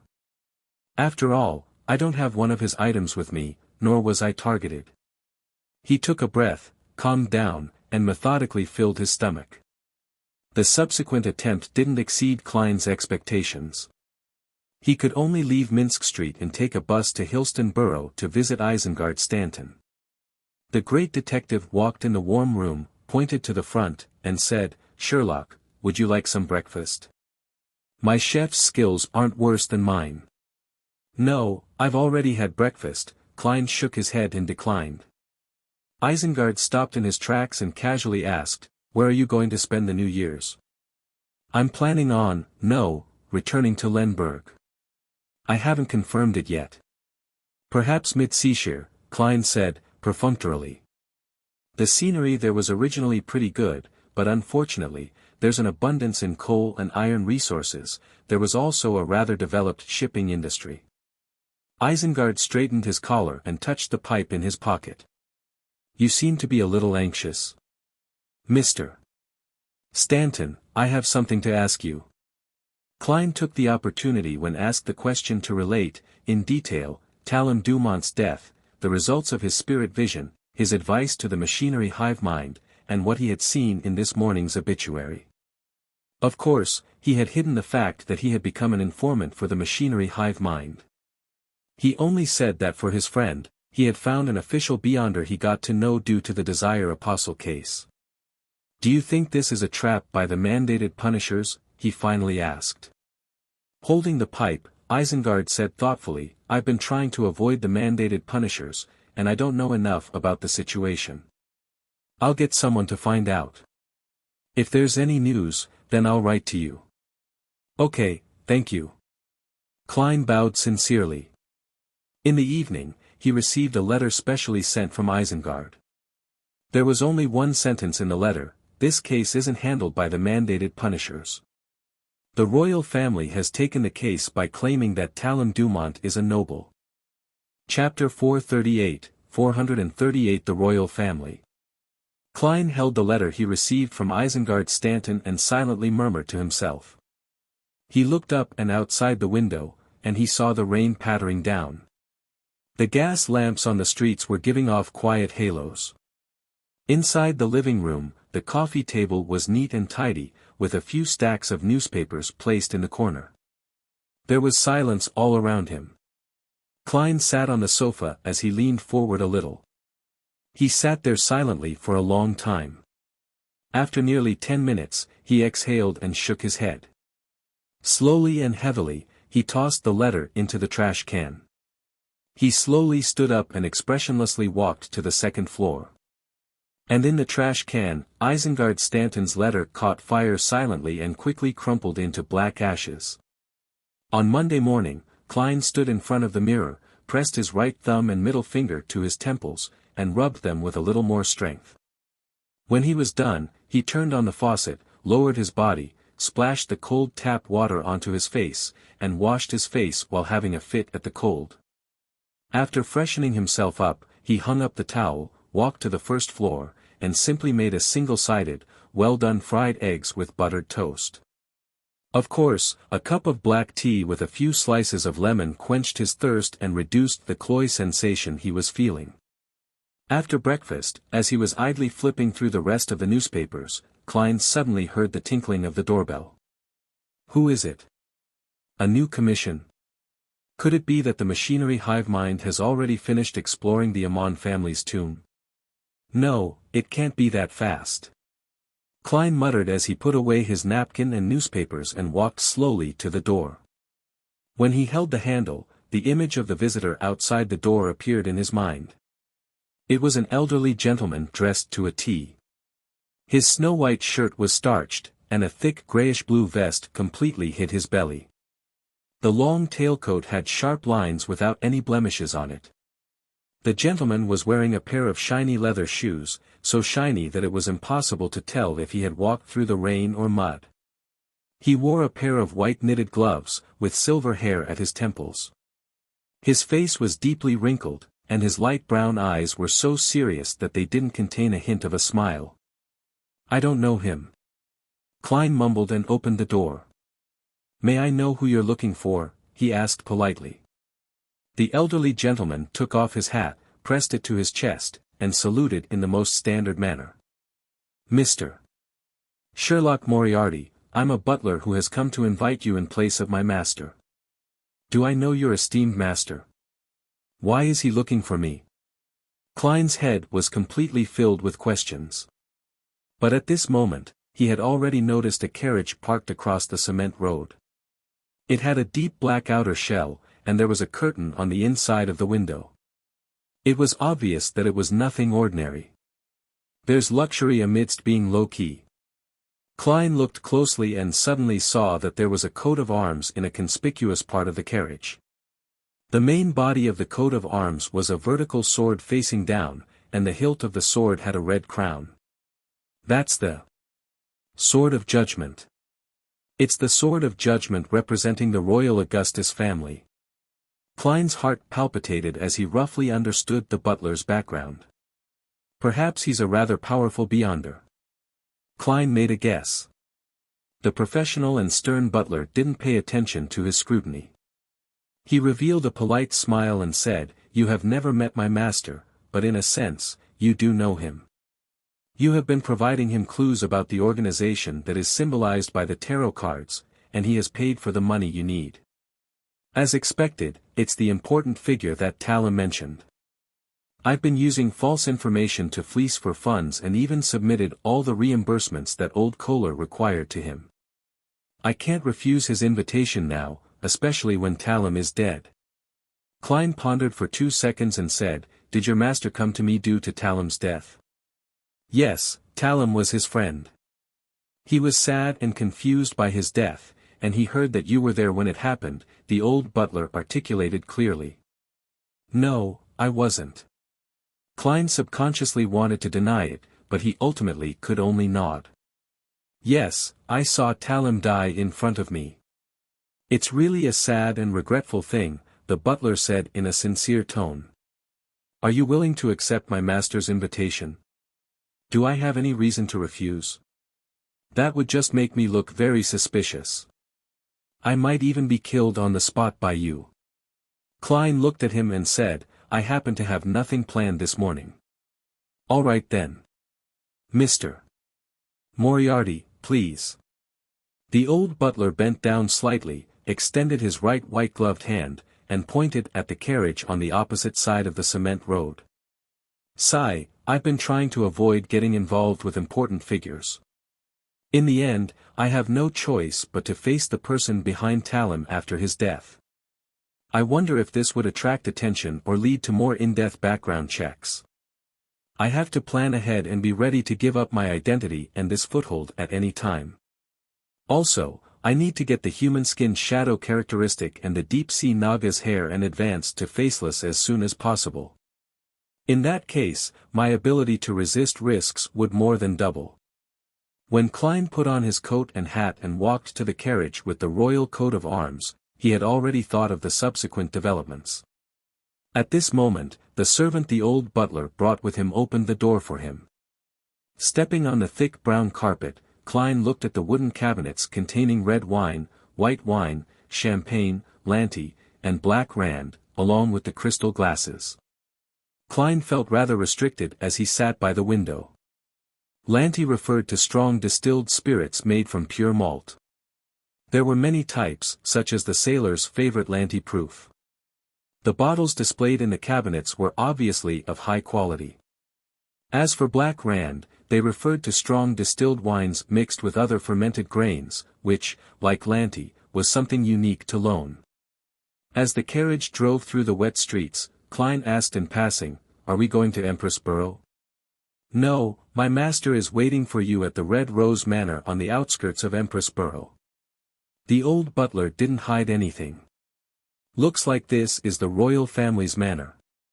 Klein thought for a moment, then he asked with a smile, "Can you tell me your master's identity now?" The old housekeeper's back, which was already straight, became even straighter as he raised his chin. "He is the descendant of the founder and protector. He's the grandson of the Might Wielder, the 5th son of His Majesty, Duke of Lastings, His Highness Prince Edisac Augustus. So it's the 3rd prince, the 2nd youngest prince, but he should be around 21 to 22 years old." Klein recalled what he had seen in the occasional descriptions in the newspapers and magazines at the Quelag Club. The horse carriage passed through one street after another, going from an artificial lake to the northwest. After more than an hour, they finally arrived at an extremely large manor. At the entrance to the manor, Klein was inspected by 2 soldiers in red military uniforms and white trousers. He didn't hide the existence of his gun holster and revolver. He believed that there were definitely people around Prince Edisac who could tell that he was carrying a gun, and that it easily made things worse if he fooled them with illusions. "In any case, the prince knows that I'm a private detective, so his subordinates definitely wouldn't send guests to the police station just because I was illegally in possession of a gun." Klein watched as the soldier took the gun holster and revolver before he was informed to take it when he came out. After 2 more inspections, Klein followed the old butler, went around the main house, and came to a wide area with hills and flowing waters. The only drawback of this place was that the vegetation had long since withered away in the dead of winter, leaving nothing but desolation. Tap. Tap. Tap. Several horses came running from the distance and stopped in front of them. A young man in white trousers, high-heeled black boots, a fitted shirt, and a dark rider's tunic nimbly dismounted and walked over. Everyone else followed closely by his side. He removed his helmet from his head and smiled at Klein. "I'm finally meeting you, Detective Moriarty." Upon seeing this, Klein's eyes lit up. It wasn't because of how handsome he was, but because he looked like the Henry Augustus I imprinted on 5-pound notes. Edisac Augustus also had a rotund face and a pair of slender eyes, but he didn't look serious at all. Instead, he always had a smile on his face, looking young and spirited. "I didn't know that you, Your Highness, were the one who entrusted me with the task." Klein bowed. Holding a horsewhip in his hand, Edisac weighed it in his palm and chuckled. "I heard that you played an important role in the serial killer and desire apostle cases. Talem's recommendation was indeed good. Sigh, who knew that he would be gone days after I was horse racing with him? He has gone to the kingdom of storm and lightning." Since the founding of the kingdom, the Augustus family had always believed in the Lord of the Storms. Without waiting for Klein to answer, he said with a heavy expression, "The investigation into Talem's death didn't go through me, Mr. Moriarty. I want you to help me discover the truth." The conclusion given by the rest of the royal family. "Your two elder brothers. This sudden level of infighting isn't something I can handle. Also, Your Highness, your style is really direct." Klein sighed. "I'm sorry, but I'd still say that Talem died of a sudden heart disease." "Is that so?" News came from the mandated punishers that a detective by the name of Sherlock Moriarty had testified that Talem had signs of suffering from a curse. Prince Edisac chuckled. Klein could only respond with a wry smile, "Your Highness, you should know the principles I adhere to. I still wish to live another 50 years. Wasn't Talem your friend?" Prince Edisac asked. Klein was at a loss for an answer when a maid suddenly came from the main room, quickly approached the prince, and whispered a few words. Edisac's face stiffened. "Tell her that she's not to go out."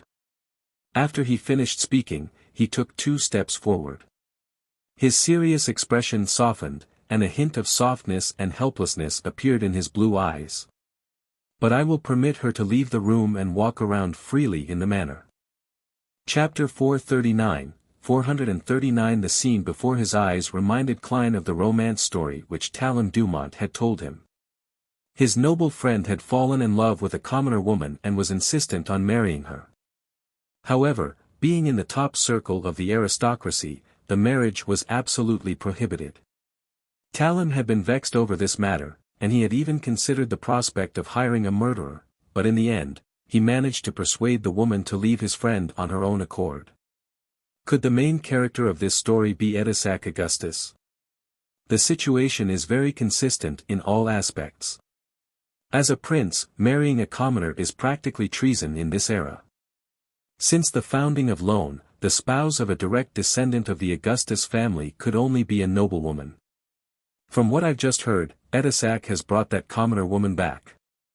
And he has even grounded her as punishment. True love. In a split second, the story of a tyrannical prince and a pitiful frail white flower took shape in Klein's mind. He looked into the distance, enjoying the midwinter scenery. That's not what it really looks like. When spring comes and the grass sprouts, you'll see a golf course of the highest quality. Prince Edisac dismissed the maid, raised his whip, and pointed around. "Golf?" Klein asked, simultaneously knowing the answer to his question. Prince Edisac motioned his guards and attendants away, leaving the old butler and Klein to follow him by his side. He strolled on the desolate plains, chuckled, and said, "Yes, golf. This is a truly aristocratic sport that even the owners of most magazines and newspapers have a hard time getting involved in. Although I don't like Roselle, I have to admit that the fantasy-like ideas he had have given us a world with plenty of fun." If you can figure out the truth to Talem's death, this place will always be open to you. It was indeed Roselle. Klein let out a light breath. Seeing that he didn't respond, Prince Edisac continued to lament. There is much to learn from Roselle in every way, but his attitude towards feelings makes me sick.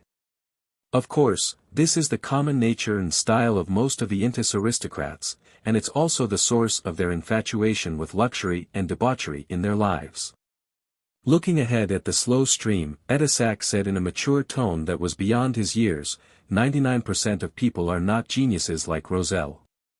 In order to succeed and establish a great enterprise, one must first understand what they really want, and for that, they must be willing to pay the price and never turn back while persisting all the way.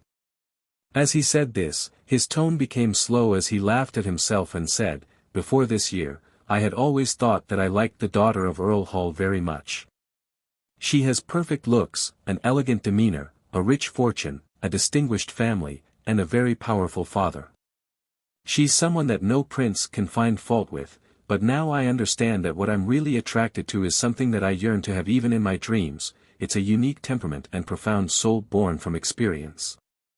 I'm not saying that Miss Hall is lacking in temperament, but that wasn't what I want, admire, or like. Your Highness, your tone, attitude, and expression are now almost identical to Talem just before he died. Don't suddenly die in front of me. Even if I were to jump into the tussock One River, there's no way for me to prove my innocence.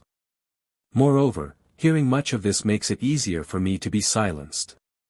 Do you want to tie me to your chariot?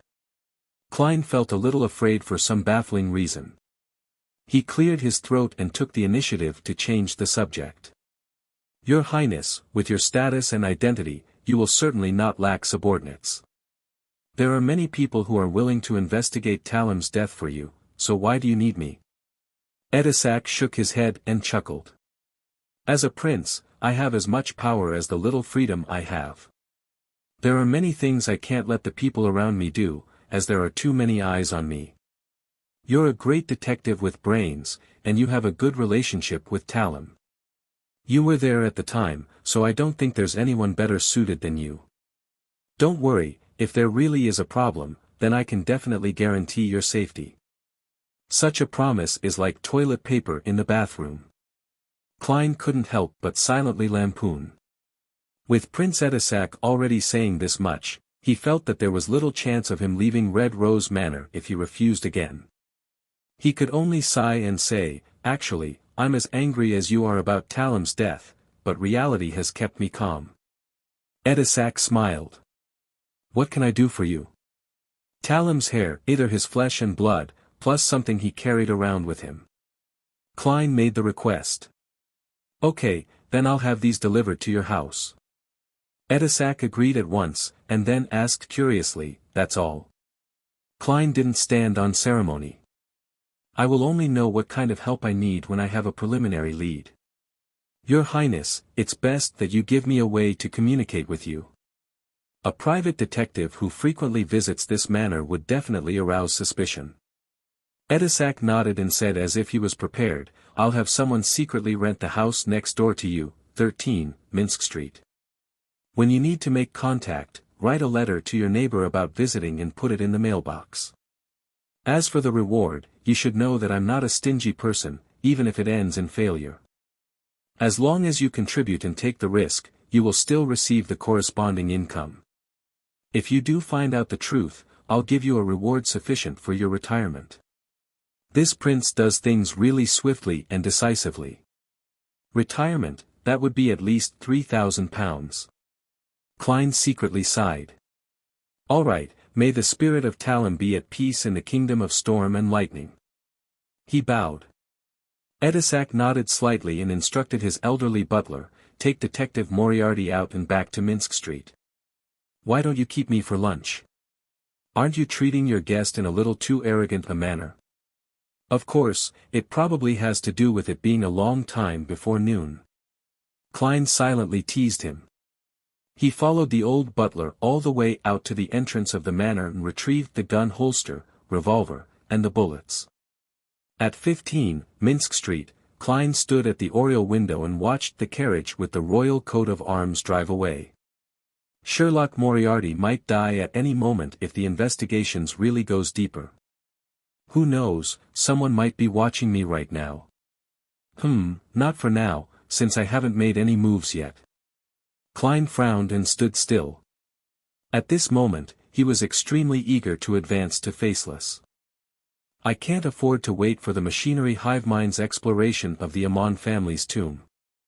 I have to continue trying to buy the human skin shadow characteristic via other channels. After all, no one knows how long the machinery hive mind's preparations will take. What if it exceeds a month or even half a year? That's not impossible. They can first send people to guard the entrance and slowly gather the corresponding information so as to be certain that nothing goes wrong. It's not a bad strategy, but that's not something that I can afford to wait for. As thoughts raced through Klein's mind, he made his decision. At 2:45 p.m. He brought his newspaper into the bathroom and actively prepared for this week's tarot gathering.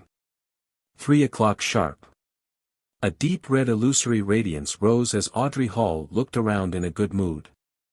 Last night, she had finally received the Sequence 7 psychiatrist potion formula she had been dreaming of. Her emotions were still a mix of excitement, agitation, and serenity. Furthermore, the psychology alchemists hadn't immediately asked her to make any contributions, claiming that it was an advance. They had full confidence in Miss Audrey's outstanding ability to repay them. No new members. Audrey stood up and gazed at the very end of the long bronze table. She raised the corners of her skirt and bowed. "Good afternoon, Mr.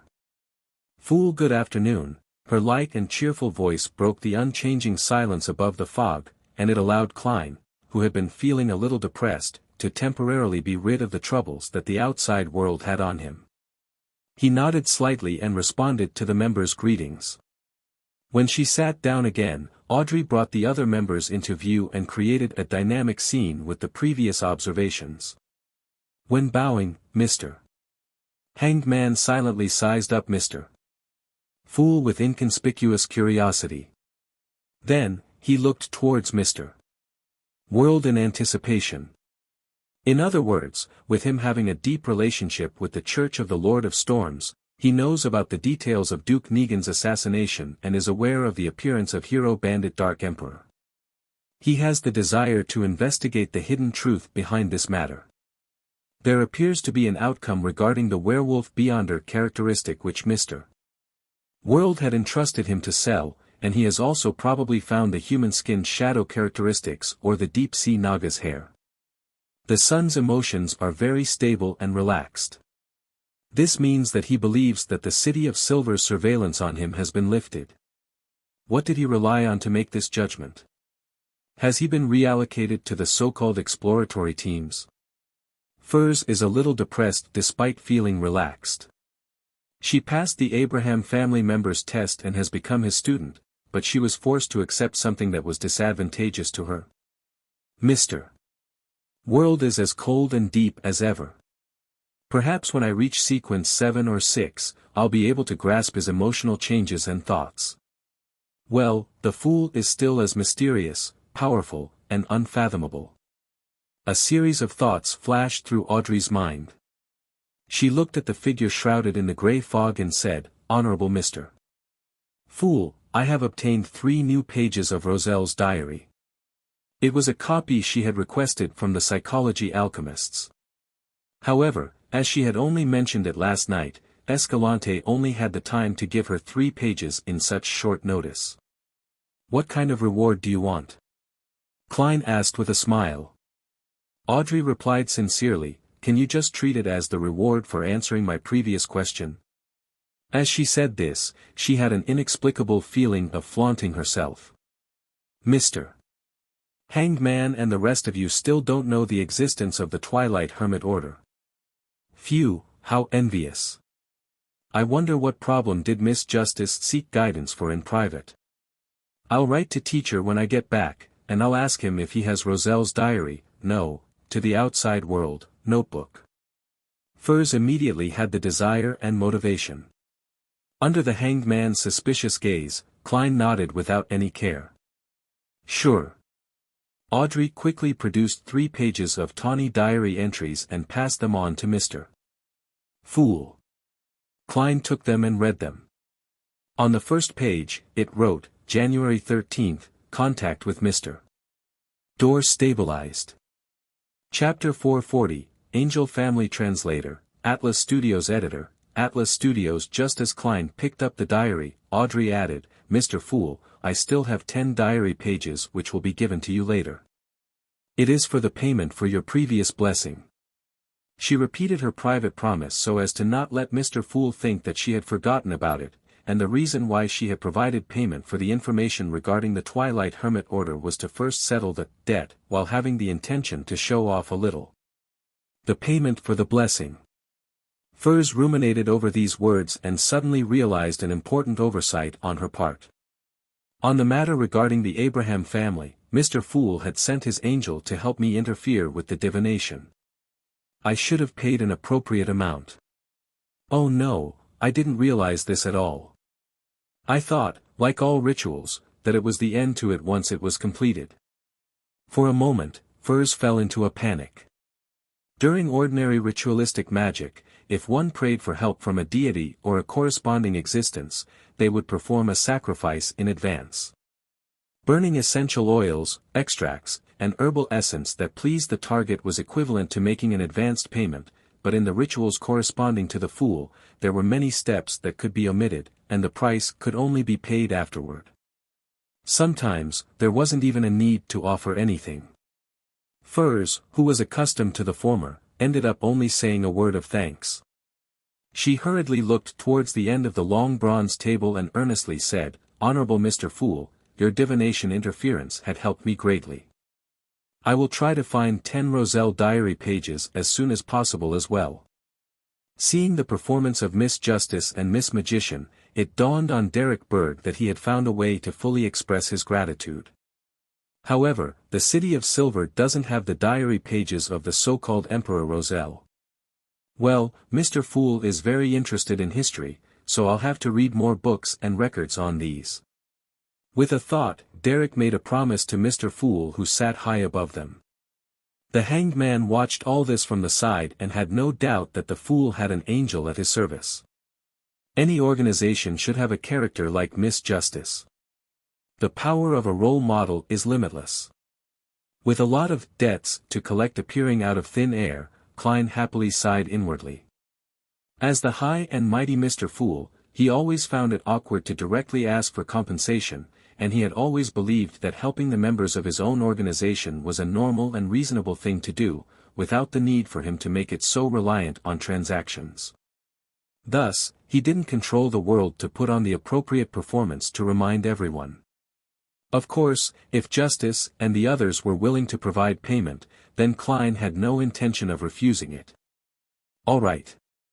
He smiled and nodded before shifting his gaze back to the diary in his hands. January 13th, contact with Mr. Door stabilized. The powerful Beyonder, who's lost in the darkness and trapped in the storm, didn't rush me to complete a complicated and difficult ritual so as to help him return to the real world. He seems to have understood that he has to come up with something that would move me, instead of giving me 3 intangible wishes, in order for me to consider whether I should take the hidden risks of saving him. Mr. Door temporarily didn't mention this matter and instead, with great interest, chatted about my tarot card creation. Heh heh. The word creation should be written with quotation marks. From this point, it's apparent that Mr. Door is able to make contact with the real world at particular times and through particular methods, and he should be able to observe a lot of details. While talking about the Moon card, I thought of a matter Zeradal mentioned. He said that the life school of thought worships the moon, but not the Evernight goddess. Yes, I added the second half myself. Hence, I asked the 4th epoch expert, Mr. Door, about this question. He chuckled and similarly didn't give a direct answer. However, compared to the furtive seer who speaks half-truths, making me want to beat him up, he's a lot more frank. He told me that if he were to choose a card from the tarot cards to represent the Evernight goddess, he wouldn't choose the moon, but, the star. That makes things very interesting. I pressed, who is the real owner of the moon? His reply was even more worthy of relish.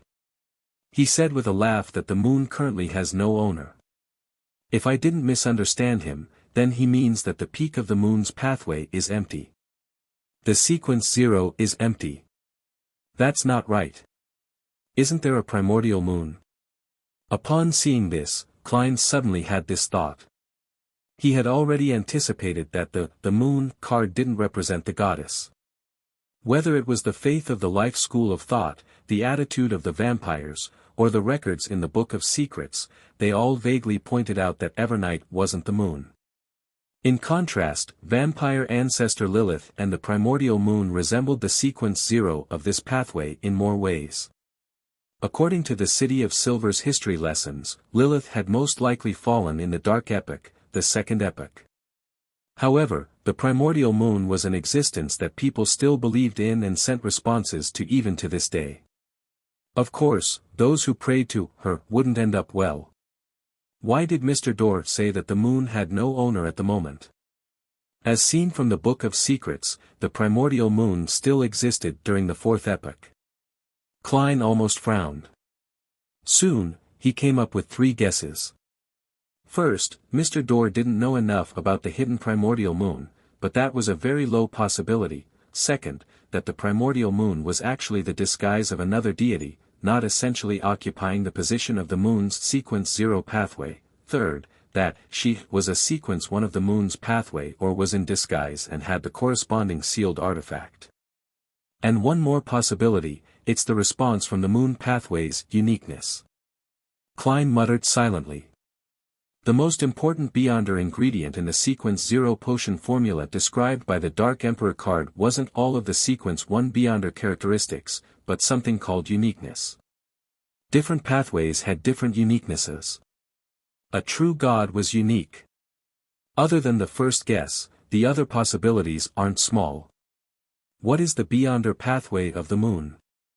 Klein turned to the second page of the diary and was lucky enough to discover that it was connected to the previous page.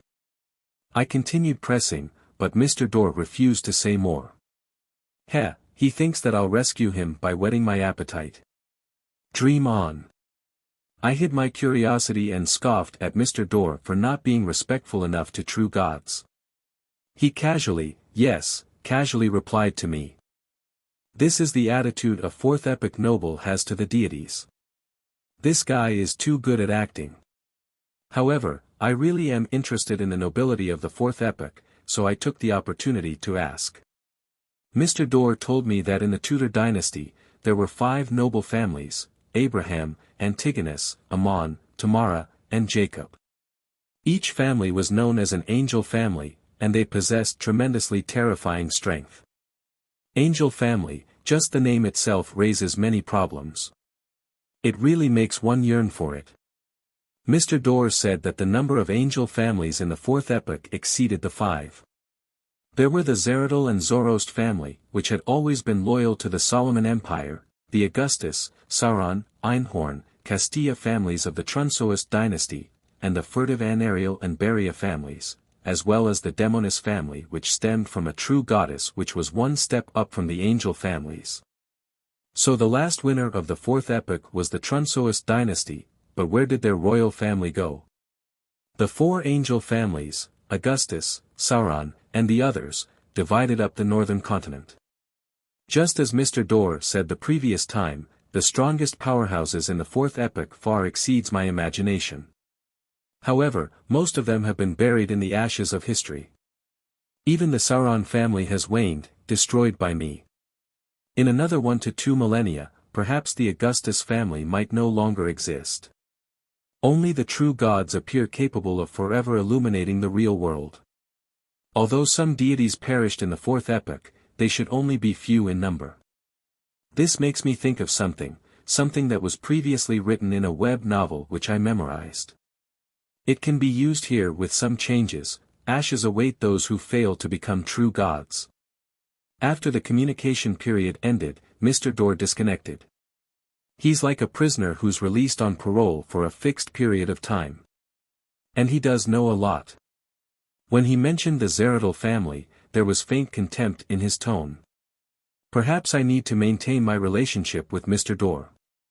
Apart from the Church of the God of Steam, Zeratul, and that secret and ancient organization, I should leave another outlet. Unlike the saying, a wily hare has far more than 3 holes. When Emperor Roselle was struggling in the end, he was only thinking about the organization that's suspected to be the Twilight Hermit Order. He didn't mention Mr. Dor at all. Something apparently happened in between. So the ancestor of the lone royal family, the Augustus family, was actually so rich and powerful to be an angel family. However, why did the royal family of the Trunsois dynasty, to which they were loyal to, disappear, just like that? Klein suddenly thought of a few things, and his desire to clear away the fog that shrouded the history of the Fourth Epoch and see its true appearance grew. This was also the greatest hobby of his body's original owner. Perhaps, that underground relic with 2 side-by-side seats and a terrifying evil spirit will help me answer a lot of questions. Klein lowered his gaze and flipped to the 3rd page. June 2nd, Bernadette massaged my back. It's good to have a daughter. She knows to care for her old father, and although I can see what she wants at a glance, at least she's willing to put on an act. Besides, she did a good job. I asked her which beyonder pathway she wanted. She said she was undecided, but she liked the maxim of, do as you wish, but do no harm. June 3rd. I saw Florin again. He's very different from before, as though he's a different person. No, he still had his original memories and some of his distinctive characteristics, which is enough to prove that he's him. What exactly happened to him to experience such a huge change? Perhaps a metaphor could be used to describe it more precisely. Some monsters are physical sutures, while he is a monster of mental sutures. June 5th. I obtained an ancient book. It actually mentions the primordial demoness's name, not one of an honorific name. Her name is Cheek, but that's a man's name. Is this ancient book fake?